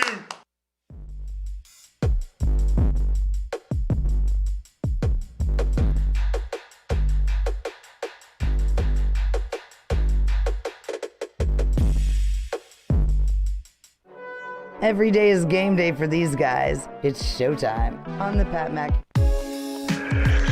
Welcome back. There's no way I did that right. Nah, Sounds good. Okay, good news. Welcome back to that show. AJ Hawk joining from his attic in Ohio. I'm live in the desert. It is gorgeous out here. I don't think that ever gets talked about enough. Had a little bit of business, but excited to be chatting alongside everybody back in Indianapolis, the Hammer Dahn boys and the Toxic Table. Let's lead off this particular Go Home R2 seg here, AJ, with what's popping off in Chicago. Chicago has one of the quarterback conversations happening with Justin Fields being a first-round draft pick, not only being drafted, I think, at 11 or something like that, but also the Chicago Bears giving up the future, a couple picks from the future Chicago Bears for him to become a Bear just a couple weeks after Andy Dalton was announced as a starter, which just a couple days after Russell Wilson was potentially going to be a Chicago Bear. So when Andy Dalton gets the gig, he's named the starter. Chicago Bears fans are already disappointed. They thought they were getting Russell Wilson. They get Andy Dalton out of Dallas. So then whenever on draft night, they make some moves to trade up and get Justin Fields. Fields mania takes over. Justin Fields, obviously very popular out of Ohio State. Everybody thought he was potentially going to be a top 3 pick throughout the entire season. Something changed. Now he's in Chicago, looking good, working his ass off. Andy Dalton, though, has been saying numerous times, I love Justin Fields. Hey, great guy. But let's remember what Nagy said, okay? Let's remember what Pace said. I'm still the fucking starter around here. He took to a press conference to talk about that. And from what I'm reading, I haven't listened to this. I just saw the headline. Andy Dalton is out here saying, hey, it ain't Fields' time just yet.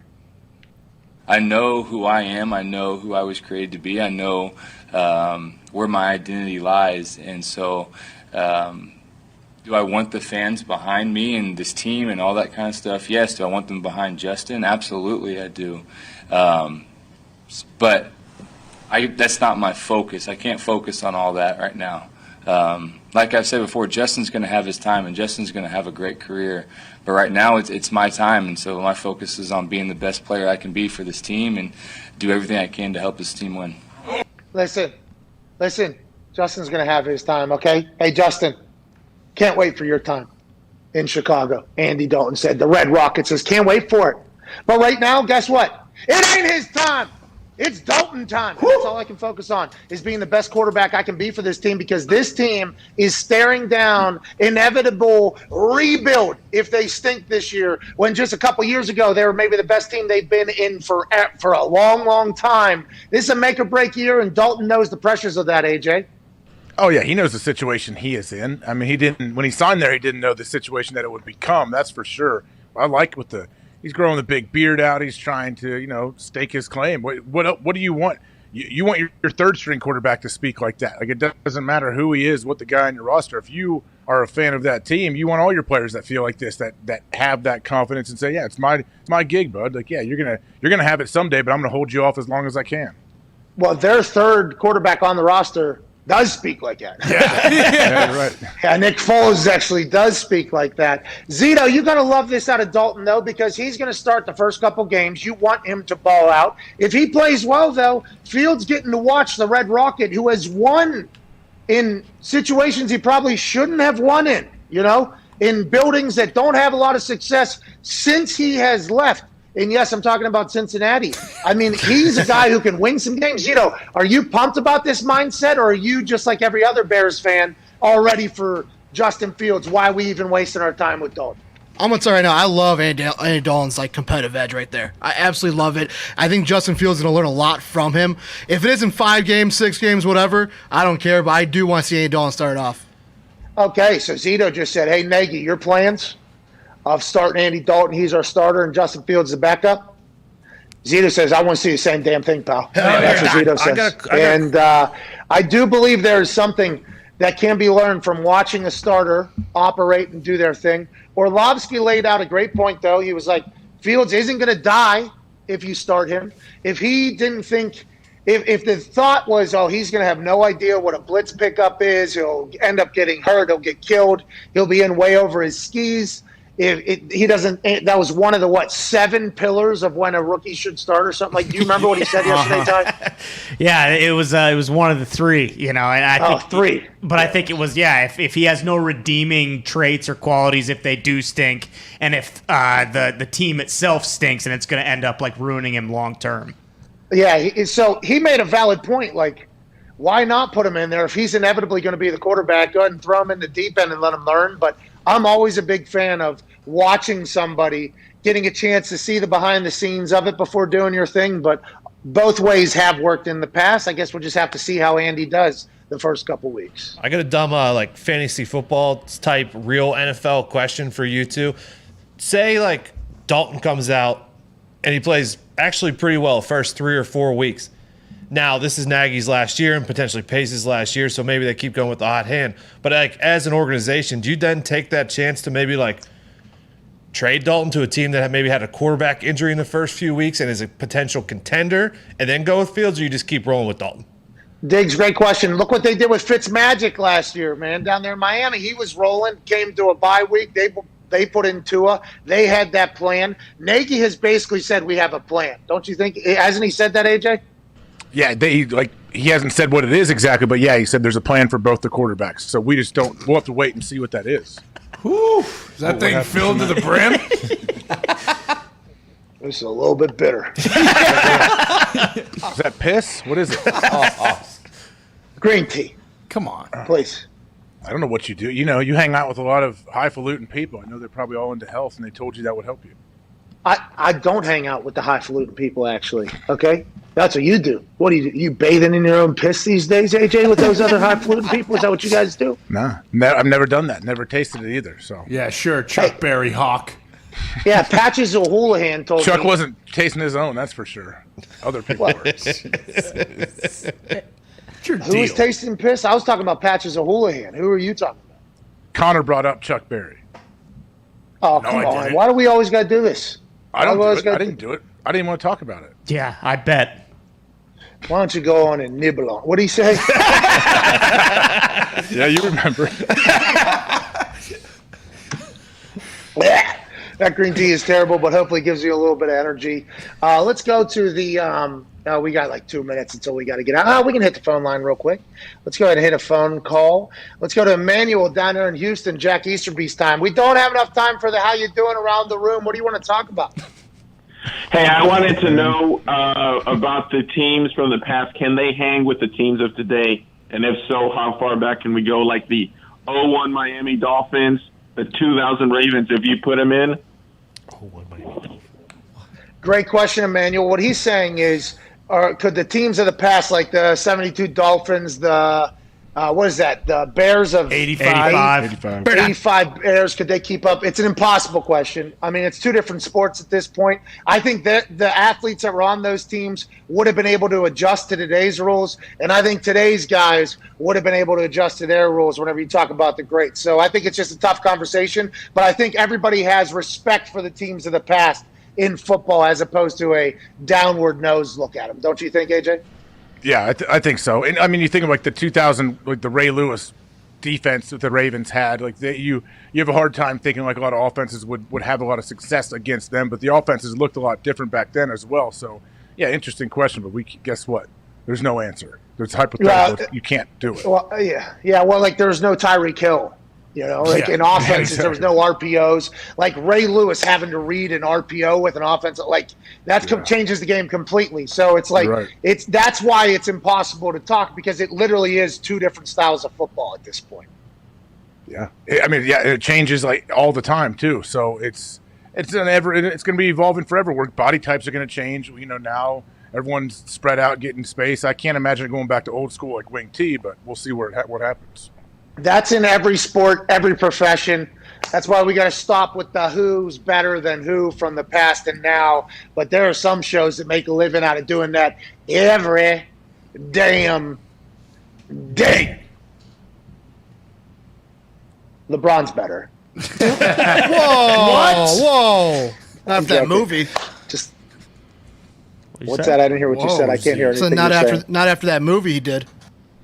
Hey, Space Jam was terrible, and I don't know if he was the best Dahn ball player either. You know, I don't think that really played to his strengths. But I wish LeBron would have taken a little bit more control of the reins on the script like The Rock does. That's all I'm saying. Does Rock have control of the scripts? What are you nuts? Yeah, $7 production, dude. Get out of here. What do you think this is? I bet Cena does too. Not a chance. No Klein. way. The Rock earned that.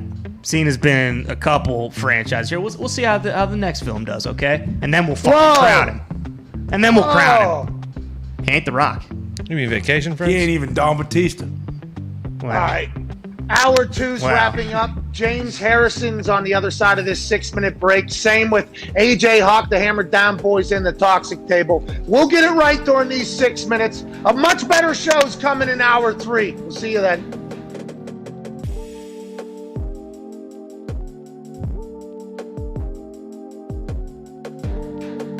All the hard work throughout my entire life, whether it was driving me to practice, to go to work, the coaches that invested hours in me, everything I have done to get to this point. I got a whole town, a community, a family, a tribe of people watching me potentially live out my dreams that we all thought was going to happen. And when I get to Rock, I get a chance to carry 8 motherfuckers that are playing for a team that is in the city that I went to college in. I carry 8 people, have the biggest moment in my football career, maybe make a team, if not with the coach somewhere else. Hey, that guy's got juice, let's do it. Change the entire direction in the course of my family's life. I can't be excited though. No. Don't even think about it. Don't you fucking dare. Are you kidding me? All that just happened and everything I just said there and more is potentially happening in that one play? Don't even fucking think it. Get your fucking ass back in the huddle. You know Barry Sanders? Hey, Barry Sanders, he'd score a touchdown and he would just hand it to the ref and then he was gone. Why don't I? Well, Barry Sanders also won the Heisman, right? Yeah. It was also like the all-time leading scorer in this whole thing. Barry Sanders was unbelievable, worked his ass off. Let's not get crazy. And Barry Sanders had the ability to act like he had been there before because Barry Sanders, by the way, had fucking been there before.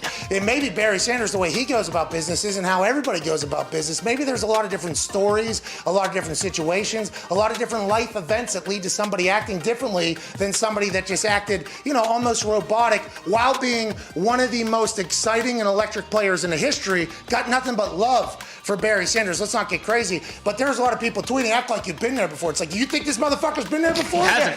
This dude just carried 8 people and maybe changed the entire life. He can't be excited. Aren't we a game of emotion? Aren't we a game of excitement? Why is this a fucking penalty? Hey, Goodell! Hey, eating your M&Ms, sitting on the chair, being cool. You became my commissioner. You weren't my commissioner when, hey, you dance, you're fucking out. Your sock slide, you're fucking out. We don't want anything. We want robots, no emotion. Everybody hated you then, Raj. All right, everybody hated you. And nobody understood why you're trying to take the fun out of the game. You're doing it because you want to be able to just pluck and play. You didn't want to have players be brand names because then you could replace them easily. Okay, I understand the business side of it, but we all agreed, the tribe has spoken, that the game's better when people are excited. Some things are too much. All right, some things are way too much. There were some dances that happened that looked a little bit more like basketball, where we're all like, there's no way that can happen with a full line dance. We get it. There was some. But it added to the game. The excitement added to everything. Now taking away this and making it a point of emphasis. And I'm not saying that there should be if something egregious happens, they should penalize them. Yes, please. It's not for the good of our game, not for the good of the league, not good for fans, not good for anybody. I understand that's going to happen, but a point of emphasis means, hey, we're cracking down on this because we don't want it to happen anymore. And why are we targeting that as opposed to targeting something else I'll never understand? My commissioner, Roger Goodell, is going to get to the bottom of this if Sam Acho doesn't do it first. Yeah.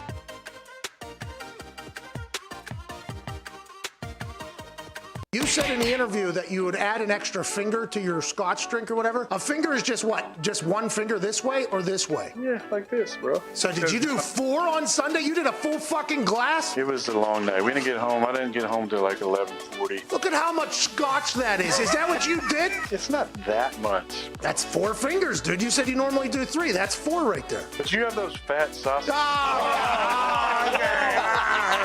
It hasn't been cordial over the years between me and Sue. You know, we've had some battles over the years. I think I mentioned that he got frozen feet and didn't realize he was stepping on my calf. He also stomped on one of my teammates at one point. I was under the impression that we were going to have a conversation after the game. And there might have been some loss in translation, whether or not he was talking about the, see you at the bus conversation. I thought it seemed more like, hey, let's have a little, come to Jesus moment. I was looking for that conversation. I didn't know how it was going to go. I didn't think it was going to, look, I'm not going to play number two. Do you think it was the 3 pumps that potentially got you into deep shit with the football gods, Aaron? You, of all people, a man who is celebrated as much as anybody at your position, you must realize, whether necessary or unnecessary, the celebrations have no correlation in that sense. You needed a kick in the ass. Do you just think everybody was getting kind of too comfortable and had a bye week and had a chance to soak it in? Hey, we're very, very good. Is that what you meant by that?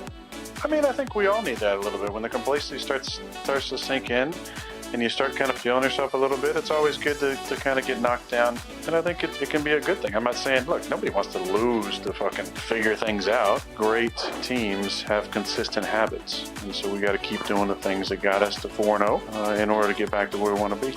Here, huh? Yeah. Here. Attaboy, Aaron! I know you were an extra in Game of Thrones. I wanted to get your opinion on how you think the show ended. So I think many of us were disappointed and confused by the ending. Which one were you? Do you know which one you were yet? The guy running duck-footed heel first with his arms splaying all about. Yeah, no cakes. Weak jaw. Turned into the alley. Was that you? I think that guy's related to AJ somehow. The Pat McAfee Show. There'll be no rules for our guests, for us, for the things we can talk about. Speaking his mind. I've never had a problem expressing my opinions or my thoughts or anything like that. While being relatable. I haven't had that manufactured fake-ass celebrity that a lot of people have whenever they go on those big networks. I've had a chance to really build my crew, build my following, build my audience. And ridiculous. What am I supposed to do? So I'm supposed to look at something that I can definitely afford and say, nah. Is that what I'm supposed to do? The Pat McAfee Show starts in 3, 2, 1. Welcome back to that show. Hour 3, Wednesday, August 18th, 2021, years after zero. We'll begin immediately following this beat drop from Twine. Yeah! Nailed it. Golly, I can't hear a thing when I'm talking, AJ. I know how you feel now on a day-to-day basis. Whenever you're speaking, you can't hear anything else. I apologize for you doing that. Thanks for the grit. It's great to be here in the desert, handling business, bullshitting about today's sports topics with the boys back in Indianapolis via FaceTime, the Toxic Table, the Hammered Down boys. Hammered Down, obviously a gambling show that goes live 15 minutes after this show ends every Monday through Friday at Tone Diggs, the COVID Cowboy, youtube.com/Hammered Down. Are the boys hot or not? Are we still making money, boys? No, we're still hot. We're still making money. Coming off a huge preseason weekend. Gumpy, I mean, what were you? He was even. He thinks an even night is a terrible night. So let's not. I mean, the guy's very critical of himself. Okay, he's still the hottest baseball gambler in the world. We got 2 guests on today to preview the PGA playoffs. We're still hot, Pat. 2 guests today. Gumpy getting back to being hot. Gumpy said he got demolished. He's actually even. Gumpy, you can't get like that. Come on, you have to remember that, this is what you're accomplishing is unbelievable. It doesn't make any sense what you're doing right now. Even Steven's okay, pal. Yeah, we got a big footy weekend coming up. We'll get those numbers back up. Do they have an overall weekend just for the entire sport on goals scored? It was 32 in 9 games last weekend, EPL. All right, I'm hammering the under this week. Yep. Water will find its level. All the good soccer players are playing, though, right now? Yeah, Gump? Yeah, Messi hasn't played yet. They introduced him at PSG. It was electric. I don't know if he'll play this weekend. He has been practicing, though. PSG is an absolute wagon. Okay, just quick soccer question before we move on. I know AJ probably has one as well. But he wanted to get out of PSG and go to Real Madrid, and then Real Madrid was going to send Cristiano Ronaldo to PSG. That was a meme I read on the internet. Are Cristiano Messi and Neymar all on the same team? And are we just fucking betting them to win everything? So it came out, they squashed that. Mbappe's staying, Ronaldo's staying, but Ronaldo's contract with Juventus is up at the end of the year, so he could just join PSG for free next year. All right, let us know if anything happens interesting in that world, because we're talking to a two-time Super Bowl champion, a man who has one of the most epic plays in the history of the biggest game in the biggest league, where he took a 103-yard pick to the house off of Kurt Warner and won the Super Bowl. Ladies and gentlemen, making his acting, I don't know if it's a debut, because he did have the FanDuel commercial in which he speared a nerd in the front yard, which we were thankful for. He'll be on Heels, which is coming out on Stars, an incredible, I don't know if it's a sitcom drama, that will be about the wrestling world behind the scenes. I can't wait to watch. Also, Fox Sports 1 football analyst, ladies and gentlemen, Debo James Harrison. Yay! Hey, how are you, boss? Doing good, man. How you doing? I'm great. Now listen, okay? I saw you doing wrestling training. I saw you working on some suplexes. Obviously, we've all seen you go absolutely ham and bananas in the gym and in your house with your kids and planking forever. Are you going to be a professional wrestler after this Heels thing? It looked like you picked this up very easily. No, never. I'm not going to be a professional wrestler. Even though the outcome of wrestling is fake, because you already know it. The actual physical punishment that you take is real. So hitting that mat, getting thrown onto that mat, all that shit, that's real. That's not fake. And if you land the wrong way, that could be it. You know, we had one of our, Stephen Amell, he actually did a compression fracture of his spine because he landed the wrong way. So he was out for about 4 or 6 weeks. So let's talk about that. Stephen Amell is the lead, I believe. How are you? Are you a reoccurring character? Are you a part of the main thing? How much are we going to see of James Harrison in Heels? You'll see me in every episode. I'm going to see. That's awesome. Did you know you're going to be an actor? Is this something you wanted to do? Did they approach you? How'd this happen? I started after I retired, and I wanted to get into something that was challenging because, I got a little bit of stage fright. I was scared to talk in front of cameras. And, I did very little talking when I played, probably from about 2005 until about 8 or 9.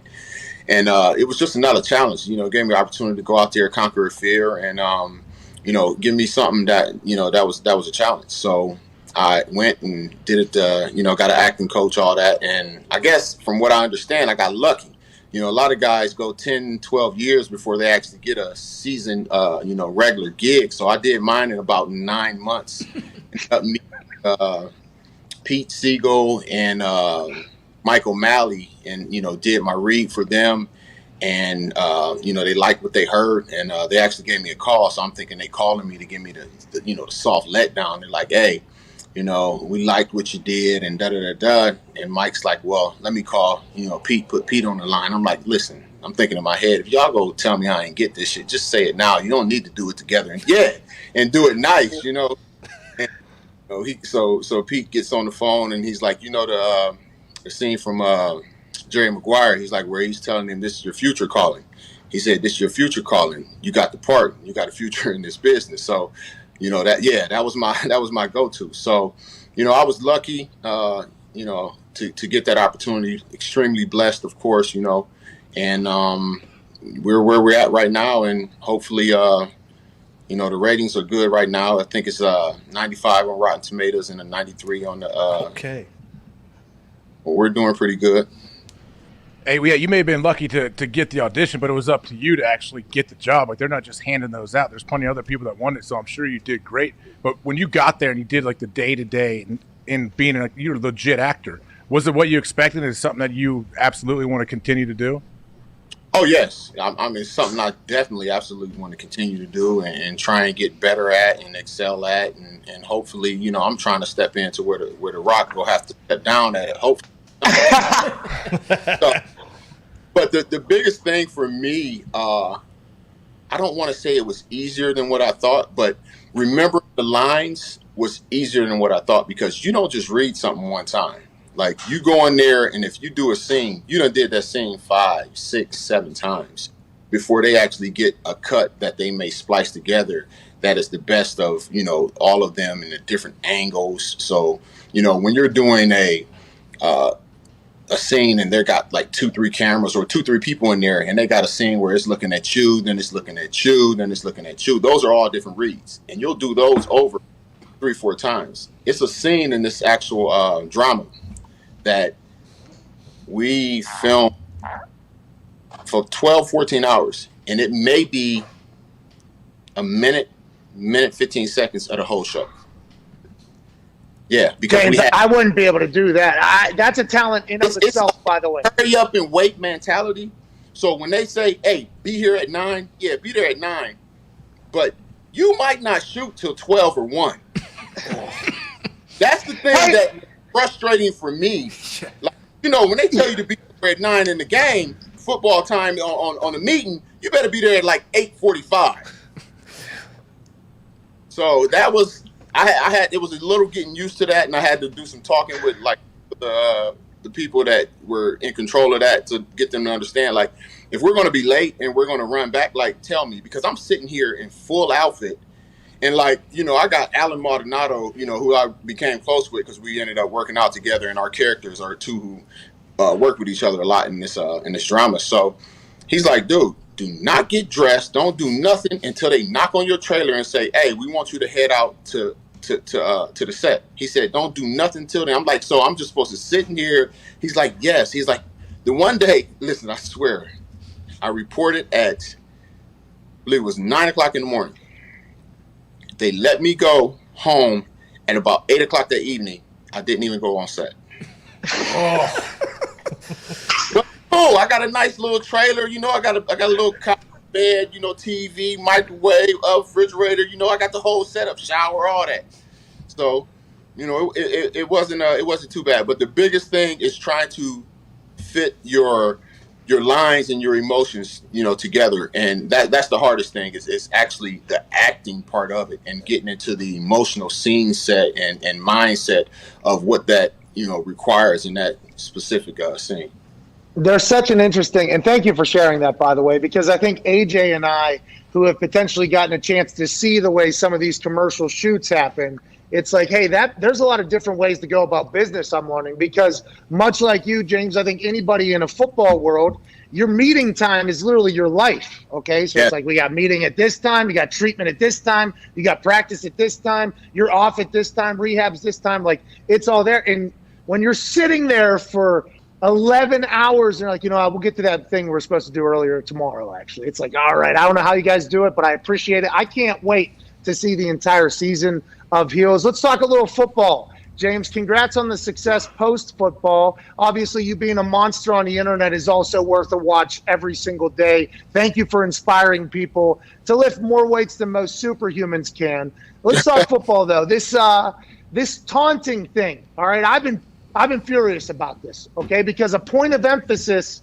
means that they want to change the way the game is for the long haul. You were on the receiving end of a point of emphasis for the season 1 year, and it has changed over the years, and you were at a different stage of football, as was AJ and everybody else, and they tried to change that thing quickly. What are your thoughts on the rules evolving and changing in the NFL? And this is a loaded question. I assume you're against it because it cost you a couple $1 million whenever they decided to change the rule out of nowhere. But how do you feel about it overall, James? I'm not against anything that's for the betterment of the game. And even when they started attacking, what I was doing, I understand why you did it, because they were facing a lot of issues with lawsuits and everything else. So they were trying to get the game to be safer. But you can't take a game that is violent, played at 1,000 miles an hour, and make it 100% safe. You can't. And a lot of these penalties where they're doing these targeting and all that other stuff is absolute bullshit. You cannot get your head out of the way. And if you put your head out of the way to tackle somebody, you're going to tear up your rotator cuff. You're going to knock out your AC. You're going to knock out your AC joint or break the damn collarbone. You don't tackle anybody like this. It doesn't happen like that. You have to get your head across the bow wild, because it's harder for him to go through this than it is for him to go through a simple arm tackle. And like right now, I teach my kids, see what you hit, face up, take that right Dale, put it right there on his chin, and like I'm not telling you to duck your head and do this. Rydell sits right here. Ain't that right? Hawk. Rydell sits right. Hey, I'm coaching right now too. My first year. It's a glancing blow here. Head off, wrap up. And like I said, I understand them trying to make the game safer, but the taunting thing is simple. If you want to go, as soon as you get up to do something, just turn around. Don't face the dude that you just knocked over, ran over. It's easy. Instead of, that's it. Like, you just got fined because you wanted to give him 2 seconds of looking at him. No, don't give him that. You just gave 15 yards back now. Hey, it makes sense to me. To get away from. Turn to your sideline, turn to your teammates. Look at them. Think of him. Look at them. It's like acting. It's some acting trick you probably picked up with your acting coach. It sounds like. Hey, when you went to New England, I know you weren't there long, but you were there you went to the Super Bowl with them. Was it what you expected? I've always wondered what it would be like to be in that building and play for Belichick. You know, A is A, B is B, and it's the same thing from the top to the bottom. And you know, when I first got there, obviously the first person I met was Tom, and you know, he just introduced himself as if I didn't know who the hell he was. Like, but he does that with everybody, and you know, he's just a genuinely good person, you know. And I wanted to hate him when I got there, so I'm like, you know, this is, you know, he feeding me some BS, you know. He's just being a good guy in front of me, so I'm sitting back watching him for like a week or two, and finally I had to tell him, I'm like, dude, I wanted to come here and hate you. He's sitting up there getting taken. I wanted to hate you. I'm like, but I sat back and watched you. Like, that's why everybody like him, man. He's a good dude. From the practice squad guy that comes in the first day, he's like, hey, how you doing? I'm Tom Brady. Like, they don't know who the hell he is. Like, that's just him. That's his personality. He's just a good dude. And when you get there, it is, if you don't like being told what to do and having to conform to what it is that they want you to do, then you won't like playing there, because it is regimented. I don't have a problem with regimen. It's not an issue for me. I enjoyed my time there. I can't say anything negative about the experience there. I mean, when it came to meetings, like, you better be at meetings on time. I don't even know what happened if you're late to meetings. Like, I turned around and I'm sitting in my locker, and my locker was like right next to the door. And I catch a glimpse of somebody just running past. And as I look back over this shoulder, I see it's Tom, and I'm like, he running to the meeting. I'm like, oh shit, I'm late. So, you know, if I see him, running, I had to go, but it was still like 3-4 minutes left. But that's just how it is there. You know what I'm saying? It's regimented, and like I said, I had no problem with it. They say no. Diehard Steelers fan Diggs has a question for you. I'm happy to hear that, by the way, because I think that is like I think a lot of people say that about the Patriots dynasty. It's like, hey, it was regimented. This is how it was, but everybody knew that was how it was whenever you got up there. I'm happy to hear that you had a similar experience. Diggs is a diehard Steelers fan. I can't wait to hear what he has to ask. James, thank you for all you did for the organization, first and foremost. Secondly, there were so many like big personalities that have gone on to do media from that locker room. Ryan Clark, Ike Taylor, Willie Colon, who else? Ramon Foster, Hines has done some stuff. But it seemed like when you guys were on the team and in the locker room and on the field, like those personalities kind of went away, and you put that to the side. What was that locker room like with all those personalities? But then, like, was it Tomlin? Was it Cowher? Like, that those kind of went away when you got on the field. No, we were a team first and foremost. It was no individuals. I think this modern era of social media and everybody wanting followers and likes and all this other stuff has really torn apart that fabric. We didn't have all of that. Like when we first got in, we barely had internet and you know, pictures and all that. So when we did things together. It was times where you would spend more time with your teammates than you actually did with your family. So we'd go out, and it wasn't, oh, I need my area, this guy needs this area. It was, no, we need something for 25 people. We got 25 coming, and everybody gonna hang together, you know. And that was just like how it was. That's just how, when I got there, you know, Joy Porter. That's just how it was. Hey, I was a practice squad dude. They're like, yo, where you at? We out here, we're there. Like, come on. And I was just practice squad. I didn't even play in regular season games or anything like that. So that's just how they ran the team. That's just how the team was made and molded. And, you know, I think as those players started to either retire or were released, then you started getting that new age generation, and it's where it's at now. What year did you go into the league, James? 02. Okay, so you were 7 years ahead of me. 09 is when I got into the league or whatever, and AJ's in between us, I believe. What were you, AJ, 06? Yeah, 06. Okay, so in that area, I caught like the tail end, I think, of that generation, though. Like my first 4 or 5 years, 3, 4, 5 years, it really was that old school mentality. It was Peyton's team. It was when everybody was invited everywhere, that whole team bond, because there was nothing else to do, by the way. There was shit else to do, really. So it felt like, hey, this is what we should do. This is what we do. By the end of my career, I played 8 years. By the end of my career, locker room was very different. I was a big locker room bounce around guy. Locker room was a vastly different place just in my 8 years, let alone over 20. And I think it's only going to continue to change as technology does, which is going to change competition as a whole, I think, James, Yeah. Yeah, it's just, like I said, the evolution of even, just, I don't want to say softer, but the changing of the game and how things are dealt with and how people, handle adversity. You got now where you got, younger guys that are coming in and you want to get on them and try and toughen them up. And it's like, no, don't do that. I don't know if I don't know if his personality can handle, tough love. You know what I'm saying? So, it's just the whole pussification of just the I love it, by the way. That is if James Harrison Debo doesn't come on here and question some things being soft, I mean, did we really even have a fucking conversation with James Harrison? Because that's a real thing. Hey, it's a very real thing. And I don't want to say like getting soft, because I think it is, though, because everybody's kind of learning about everybody, what pisses people off and what doesn't. But I think that never really having to face adversity thing, which has been happening, and I think you had a great take. I think one of your kids got like a 5th place trophy or something like that, and you had an entire situation. But in college, if there's any adversity, you can just transfer out of there. You can just go to another place. You can go somewhere else. And there's a lot of guys that are about to get cut for the first time here in the NFL, where it's like, hey, this is a business now. And you had to deal with adversity. You say you're on practice squad. There's been ups, there's been downs of your thing. How do you think we keep that type of grit in the game and in society whenever there's so many different options? I think that's going to be a tough thing. The battling through adversity is going to be something. I don't think you can keep that type of grit. You can't get that type of grit because nobody has to go through anything anymore. A lot of things are being handed to people, and it's not like you're truly working for everything that you had to get. And I could bring that to like even my kids. My kids will never know what it was like. They can never be like me. They're never going to have that drive and that, because they're living in I put them in a different situation. I'm happy that I could do that.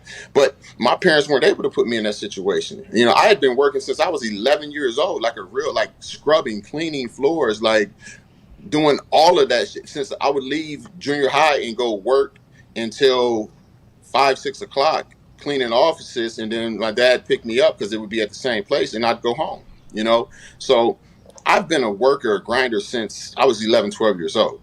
And that's not something that you're going to have into today's kids. It's just not there. Everybody want to go, I could go TikTok and Twitter or Instagram and get my followers up, and they'll get me, likes, and I'll get some money from that. And it's just, you're not going to have that physical grind, manual work. Yeah, James, I have 4 young kids myself, and I wonder the same thing. Like, what can we do? Like, what can people do that have kids to at least create some adversity for them that they can learn to fight through it? I don't want to create any adversity for my kids, to be honest. I don't. Because I and I don't want them thinking that I'm against them or trying to make anything harder for them. But I want them to understand that in life, you will have to earn everything that you get.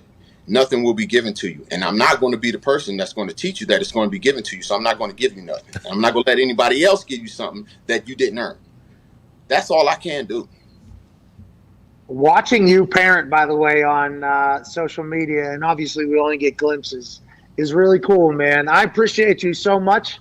I hope you enjoy the hell. Oh, wait, Ty. Sorry, Ty. Go ahead, Ty. Yeah, James, I was just curious, with seeing like what you've been doing, like do do you miss playing football and like hitting guys at all? Or like now that you're kind of getting into acting a little bit, like has it made it easier? Is it the same thing where, we talk to a lot of people and it's like you miss the locker room, you miss the camaraderie. Do you miss actually like hitting guys at all? Listen, I have no desire to physically dominate, be hit, anything about football. This acting, wrestling is great. Why? Because the guy is working with me to do the things that I'm trying to do to him, and we're trying to do that as safe as possible, make it look as painful as possible, with as least pain as we can give each other. So I have no desire to have to go through the day-to-day grind, acupuncture, dry needle, chiropractic. I mean, you're talking about anywhere from $300,000 to $400,000 a year I would spend on my body and care. I don't have to do that anymore because I'm not tearing my body up and then having, my body workers put me back together so I could just do the same damn thing again the next week. Hey, I appreciate that. And I appreciate everything you did for the sport, man. You were awesome to watch for a very long time. I can't wait to see you in heels. Congrats. It not like wearing it. You get it. Like in that, that's on me. I'm excited to Heels is hard to come on every Sunday at 9:00. And you done missed the first show, so get your fat ass over there and watch. All right, I'll run over there. I'll do some push-ups as well. Yeah, I'll try my best. Ladies and gentlemen, James Harrison. Thank you, man. Hey, Debo, man. I love that awesome guy. He's a deep thinker, man. Like he's everything. Yeah. He seems very calculated too. It's very impressive. You practice squad guy turn into, Pro Bowler and everything he has done. You're going to have to be a deep thinker, probably because you've been through a lot of shit. You have to find ways to get out of the situation you're in, figure out what can be better, make it better, battle through it. The pussification, I mean, it was right around the bend. Yeah. It was right around the bend, that entire thing. It's real that we live in a much different world than we did just 15, 20 years ago. It's definitely going to kind of make its way into the most physical sport we have. I'm interested to see. Sorry. Sorry, Diggs. But what do you, Pat? Are you? I'm sure you're surprised to know that James is from Ohio. You know that? That makes sense, though. I would have said it. If I was asked. If they gave me A through how many letters are in the alphabet, Ty? 26. 4. Okay, so if they gave me, all right, so one of you was off at least. I'm going to assume Ty was not. But if they gave me A through Z of options twice of states where James Harrison was from, Ohio would probably be the one that I would circle and guess. You know what I mean? If I was taking the test after listening to that. Diggs, what were you going to say? I'm interested to see, because of all of his fines and how he was with the media, if he gets a chance at the Hall. I mean, he's got 2 Super Bowls, 4 Super Bowl appearances, 5 Pro Bowls, 5 first team, whatever, and then a Defensive Player of the Year. People forget how good James Harrison was sometimes. Dominant. James Harrison was absolutely dominant. He absolutely should get some consideration. Absolutely, especially when you run down the list of what he's done.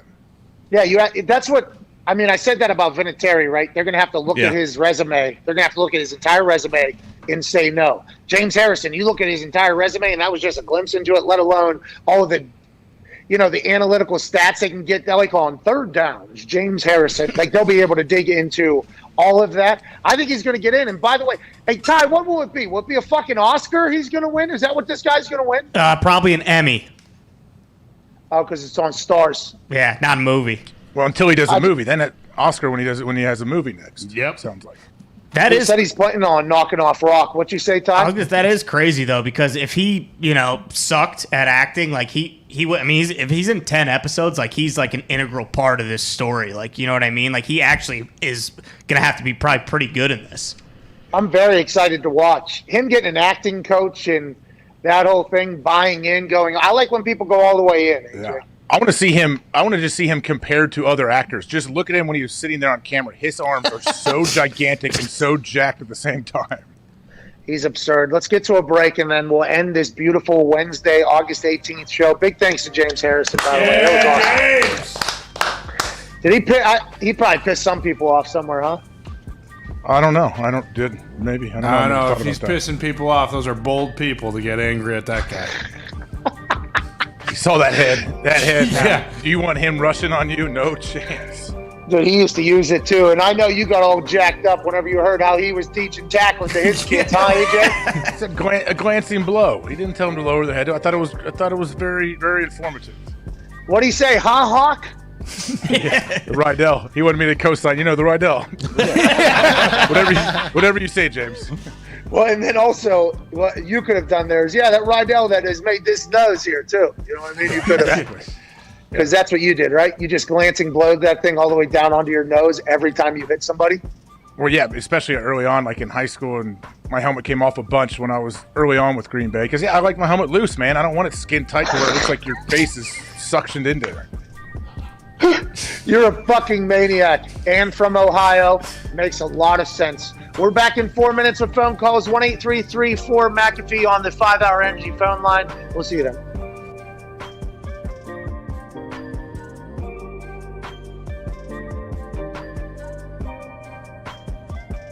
Did you hear everything that was being said whenever you were potentially... Just from you. Oh, so you did hear it. Yeah. Okay, so let's address it. Hold on. All right. You can be a hater. No! You can change. Carson. You can change. We can change. No, at the moment I was at, okay, Carson. You know, with the Daily Show, the live Daily Show, you know, we can potentially get referred to as prisoners of the moment. You probably did hear me say some things. That was at a much different time. Backtrack, Lily. No! It's cool. We're here face to face. You can change. People change, all right? By the way, you are much bigger than I thought you were. Oh, yeah. When Jalen gets drafted there, was that the beginning of it all? Was there a miscommunication? What happened between you and Doug? Because they were saying it was fractured beyond repair. Yeah. What happened there? Is all of that accurate? Is that all kind of getting blown out of proportion? Yeah. And where did it start? For one, I don't like to ever come out and say reporters aren't telling the truth because I don't. But Orlovsky does it. I'm not. I'm not going to dispute every report that's out there. You know, the way the season went obviously wasn't ideal. When Jalen was drafted, that had no bearing on me. I trusted the organization. I signed that contract. You know, I was devoted to them, and I felt like they were devoted to me. So I trusted the pick. You know, that had no bearing on my confidence or my abilities. You know, the season unfolded not how I would have liked it. Personally, I could have played better. We lost a lot of games at the end and just didn't fall into place the way we wanted. But there's a lot to learn from it, you know, as a man, as a player, and all those things. And, you know, I have still a lot of respect for Coach Peterson, and I think without a doubt those reports are very exaggerated. Like I said, I don't hear a lot of them. They come to my attention from my agents or different things. Yeah. But I have a lot of respect for him, and it was unfortunate for everybody and how the whole thing kind of just went down. There was a couple still shots that made its way around where you and Doug Peterson appeared to be giving each other a nasty look. I saw those. It's not true. Not true at all. Oh, you were not saying, I wish you died. With your I don't even think I was looking at him in those shots. So I did see that. I'm like, of course, they're going to play this one up. They're going to make a story out of anything. That's how it is. So, but yeah, that's not true at all. Okay, so I'm happy to hear you weren't giving Doug Peterson death looks. Like, you never thought, like, oh, football isn't for me. Like, there was never a thought where I don't like football anymore. Or I don't want to be in this bullshit league anymore with this business. There was never a thought like that? No, I mean, don't get me wrong. The way the season went, I mean, it was frustrating. And People so have those moments. that's why I stepped away, and it almost rejuvenated me. You know, it's almost like last year pissed me off so much. I want to come back in a different way and do everything I can. I am thrilled to be here and to have this new start, new opportunity. And community seems amazing. Fan base seems amazing. Like we said, it seems like the perfect fit.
the show recommended by 0 out of 5 old white guys.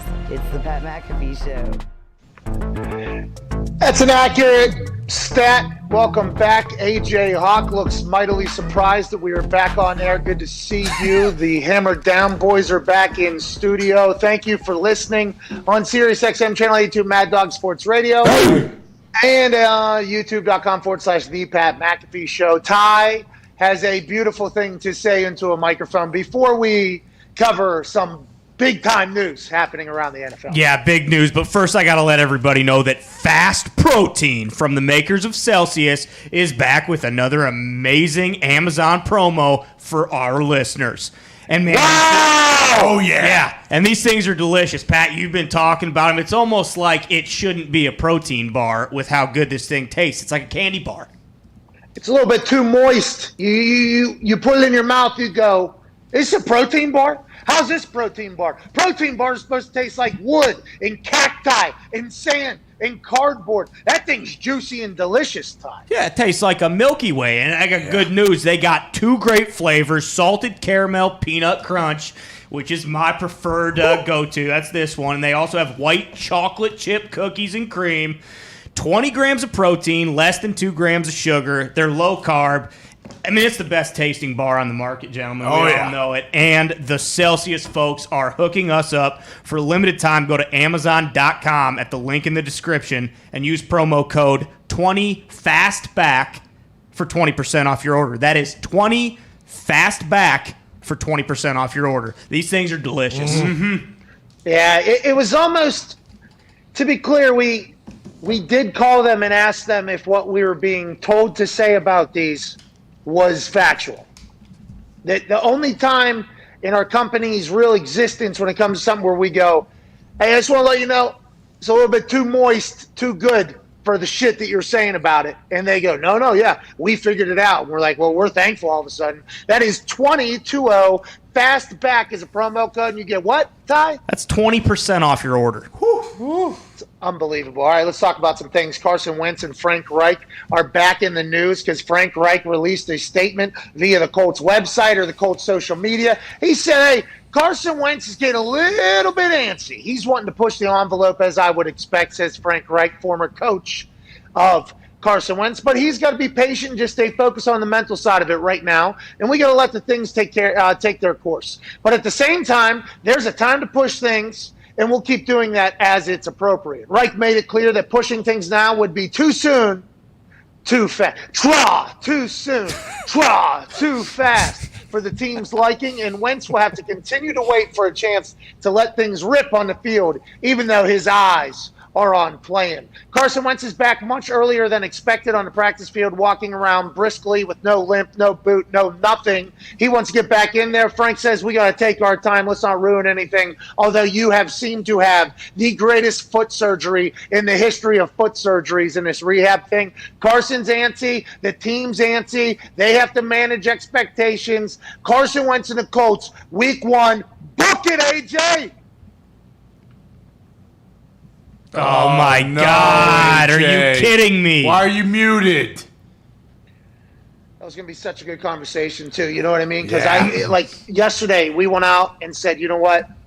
With how we've been following this, with how rehab's been going, with how he's been looking, I say he's got to be back week 1. He's got to be back. And now Frank's like, hey, Carson's basically saying the same thing. What are you thinking back there, boys? What are you hearing around AJ? What's going on, bub? Yeah, I'm back. I didn't go anywhere. Just, we got a lot of things working behind the scenes, I guess. But I'm good to go. I didn't have it muted. All right, yeah, Sure. of course you didn't. It was somebody else, obviously. Probably on our end. That's on me. That's on me. Carson Wentz was antsy to get back. What does that say to you? You think the player knows his body better than anybody else, I think.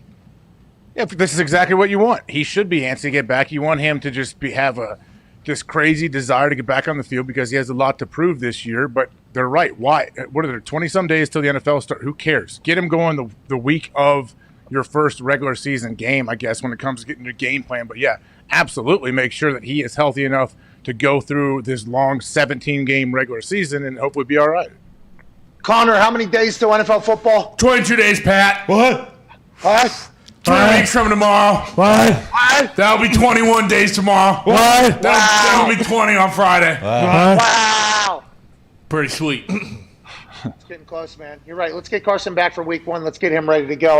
Have we heard anything about Quentin Nelson, or are we only worried about Carson Wentz? Who cares? Let's assume they're both going to be back. Colts are going to go on a run. That's great news. Speaking of going on a run, the Washington football team might do that in the NFC East. That division is not fantastic. Well, the more and more we watch Hard Knocks, the more and more we like Mike McCarthy. But I am somebody that is in the camp of that Washington football team is really fucking good. The amount of wins they were able to piece together last year, they almost beat Tampa Bay Buccaneers, all the while their entire building was actually burning down physically and metaphorically. I mean, 3 exposés while trying to win a game. Coach gets cancer while trying to win a game. They don't have a name while trying to win a game. I mean, it was tough for the Washington football team last year. They bring in Fitzmagic alongside Heineke. I think they're going to be a good squad in the NFC East. I bet them on my futures bet, which could secure me 30-some thousand grand on a $250 bet at FanDuel. I can't wait to take all these sons of bitches' money. I can't wait for it. I'm going to continue to do that. But now the Washington football team is staring down a huge decision, AJ. Anytime you change the name of a brand, there is going to be split reactions. There's going to be people that love it, let's look ahead, and there's going to be people that hate it, we're pissing on tradition. That's going to be something that is going to happen forever in every single brand, let alone in the NFL with one of the biggest franchises fan base-wise we have. The Washington football team has allegedly narrowed it down to 8 names in which the final 3 will be selected from. The 8 names that are allegedly finalists that could be named down to the final 3 are the Washington Armada. Ooh. Taking the field, representing D.C., the Washington Presidents is another name. The Washington Brigade, the Washington Commanders, the Washington Defenders, the Washington football team, Yes. the Washington Red Hogs, and the Washington Red Wolves. The internet's happy that Red Wolves maybe gets the nod there because a lot of people have been wanting to howl for a long time with the new Washington team. Washington football team has fans already, and they had success with that. AJ, your thoughts on Jason Wright's decision on where they're going to go next when it comes to the brand? I mean, I'm glad that I would not want to be in charge of this, of renaming an NFL team, because when I get at that list, none of them jump out to me as ones that feel like, oh, this is the one. Like, this is it. They all feel like, all right, whatever. What do you say, Red Wolves is on there? Oh, yeah. Yeah, strictly just for that reason on game day for the crowd. That's Yes. probably what I would rather have. I would like that as somebody that's not like a diehard everyday Red Wolves fan, you know? Like, would you... You know, a lot of howling, I'd assume, in that fan base, not just in the stadium, but forever. Is that something they want to sign up for? I love a good howl. I'm playing golf. I'm playing wolf, okay? As soon as I hit a bomb, I'm fucking howling. Hey, I'm going low. I'm playing euchre. I got 4 good cards. 4 good cards. I'm howling. Yeah. I'm howling. I'm a howler. I enjoy howling.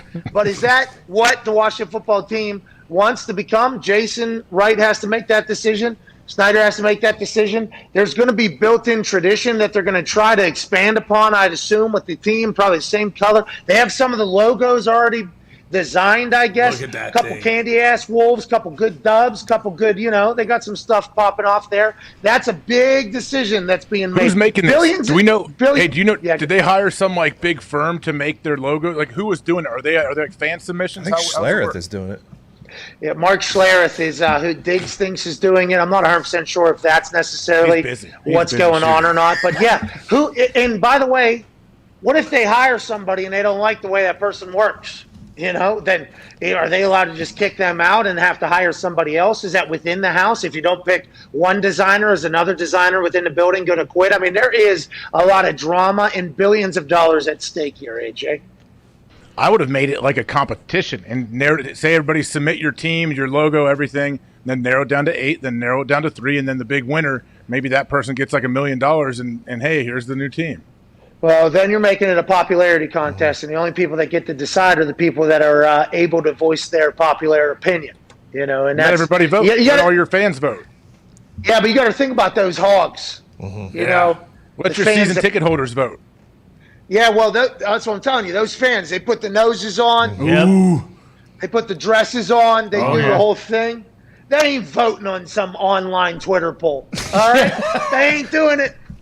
They ain't doing it. You know, and that's Send what those Jason people Wright has to think send them about. the ballot in the mail. Then send them a hard copy in the mail if they need it. It seemed like it was Jason I don't want Wright. to dive into that. Go ahead, Connor. I'm sorry. In the video, it was Jason Wright, Ron Rivera, and then one other person just in Jason Wright's office talking about it. And then they do say, I like bleep, bleep, and bleep as the final three. They obviously wouldn't reveal it. So it does seem like it's Ron and Jason Wright that are going to be picking the team name.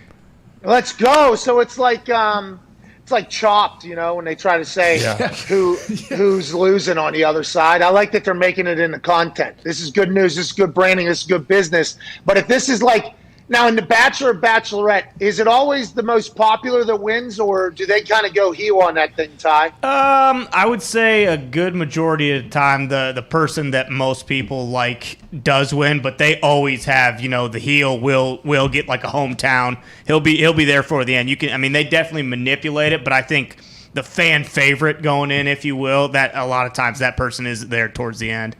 I appreciate that astute Bachelor and Bachelorette summarization of what happens over there. But what if that's what the Washington football team treats us like? What if each name has its own, like, all right, going to have to go through a couple contests, this name. Does it withstand a good merch deal? Does it withstand a good this? And then they get voted out, and then they kind of get to the end. Because if they're bleeping out the video of them saying, I like blank, blank, and blank, that means they've been covering this entire thing. Yeah. This is awesome. Make it a game show. Here we go. Well, I assume, too, that it's only two of those names, right? Because they have to keep Washington football team as one of the options. I feel like people would be really fucking pissed when they change to that. They go to the playoffs. Like, I feel like it's two of those are a finalist, and then Washington football team will be one of the final Give me three. football team. That's the easy decision. Hey, I've been a fan of Washington football team as well. As the year went on, I think we all got much more comfortable with it. We're like, this is hysterical. Now, Washington football team, unless they just have a football walking around, you can't have a mascot. It's tough to, kind of brand that thing. And I think they can figure it out, though, AJ. I like the football team. I'm not. Your mascot's just going to be. Your mascot's going to turn into 22 humans dressed up every game, traveling around as a football team. That's their mascot. Or a three-person You don't need no WFT. mascot. Hold on. Or maybe the guy. Hold on, Pat. Maybe the guy that has all the things attached to him, and he dances in the middle, and all the things do the same as him. Yeah, WFT. Okay, yeah, Mr. WFT like that. But you said 22. It's 24. Okay. Oh yeah, I saw you get offended earlier. Come on. Yeah, I did get offended early because it's a team. Okay, it's all three sides of the ball. You're right. My bad. Jesus. All 53 active guys. Then they have to dress up. Yeah, and that'd be cool. And maybe they all just wear full uniform too, right? Yeah, that's what I'm saying. Yeah, hey, here's our mascot, the football team, and then the other team's on the field. Do they just go into the crowd in away games and fight everybody? Yeah, most likely. Yeah, they have their own section. Like an army. They just kind of disperse. Just like, hey, home field advantage. All of a sudden, we're beating up your fans. Hey, let's go to the 5. Yeah, go ahead. Before you Dick. go there, Connor said it seems like it's going to be Jason Wright and Ron Rivera. I don't know if we can trust Ron Rivera anymore. He has come out on the side of the, this taunting thing is real. We don't need peewee football kids seeing us act like that. I have not heard that. Ron Rivera also beat cancer. Might be in a much different state of mind. I'm not 100% sure. There is no chance I can read that. Let me see. Washington head coach Ron Rivera on why there's an emphasis on taunting says they simply don't want it towards another player, which could then escalate into something much worse. Also says it's not a good look, and Pop Warner Pee-wee football kids shouldn't have to see that from the NFL. Okay, listen.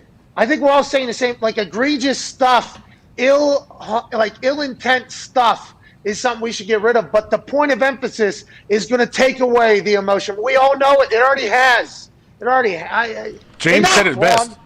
James Harrison said it best. Like he was like, I'm not for that. I don't think taunting's good. But he even said, don't give that guy your time. Like just turn away. Just turn away and celebrate by yourself with your teammates. I'm with it. They're going to call it though. Yeah, but that's what I want to see. I want to see how they call it. If we see a guy like you can watch him make a play, and all of a sudden he's about to do something, and he just turns or he walks a couple yards to get out of the way. If they still call that, then we know it's bad. And we know maybe the refs will be better than what we're giving them. They don't want to call it. I would imagine any ref, they would tell you, I do not want to call this. Yeah, so maybe it'll be much better than how we're making it, but the one that we saw get called, Okay, Yeah. it was a little Mickey Mouse. Yeah, right? Look, very. it Could was. be worse. It could end up being worse than what we think too. Well, can we ask Yeah, a coach that's- who's not on the committee about what they think about it? Because obviously Rivera has to support it. He's one of the 8 or 9 people on there.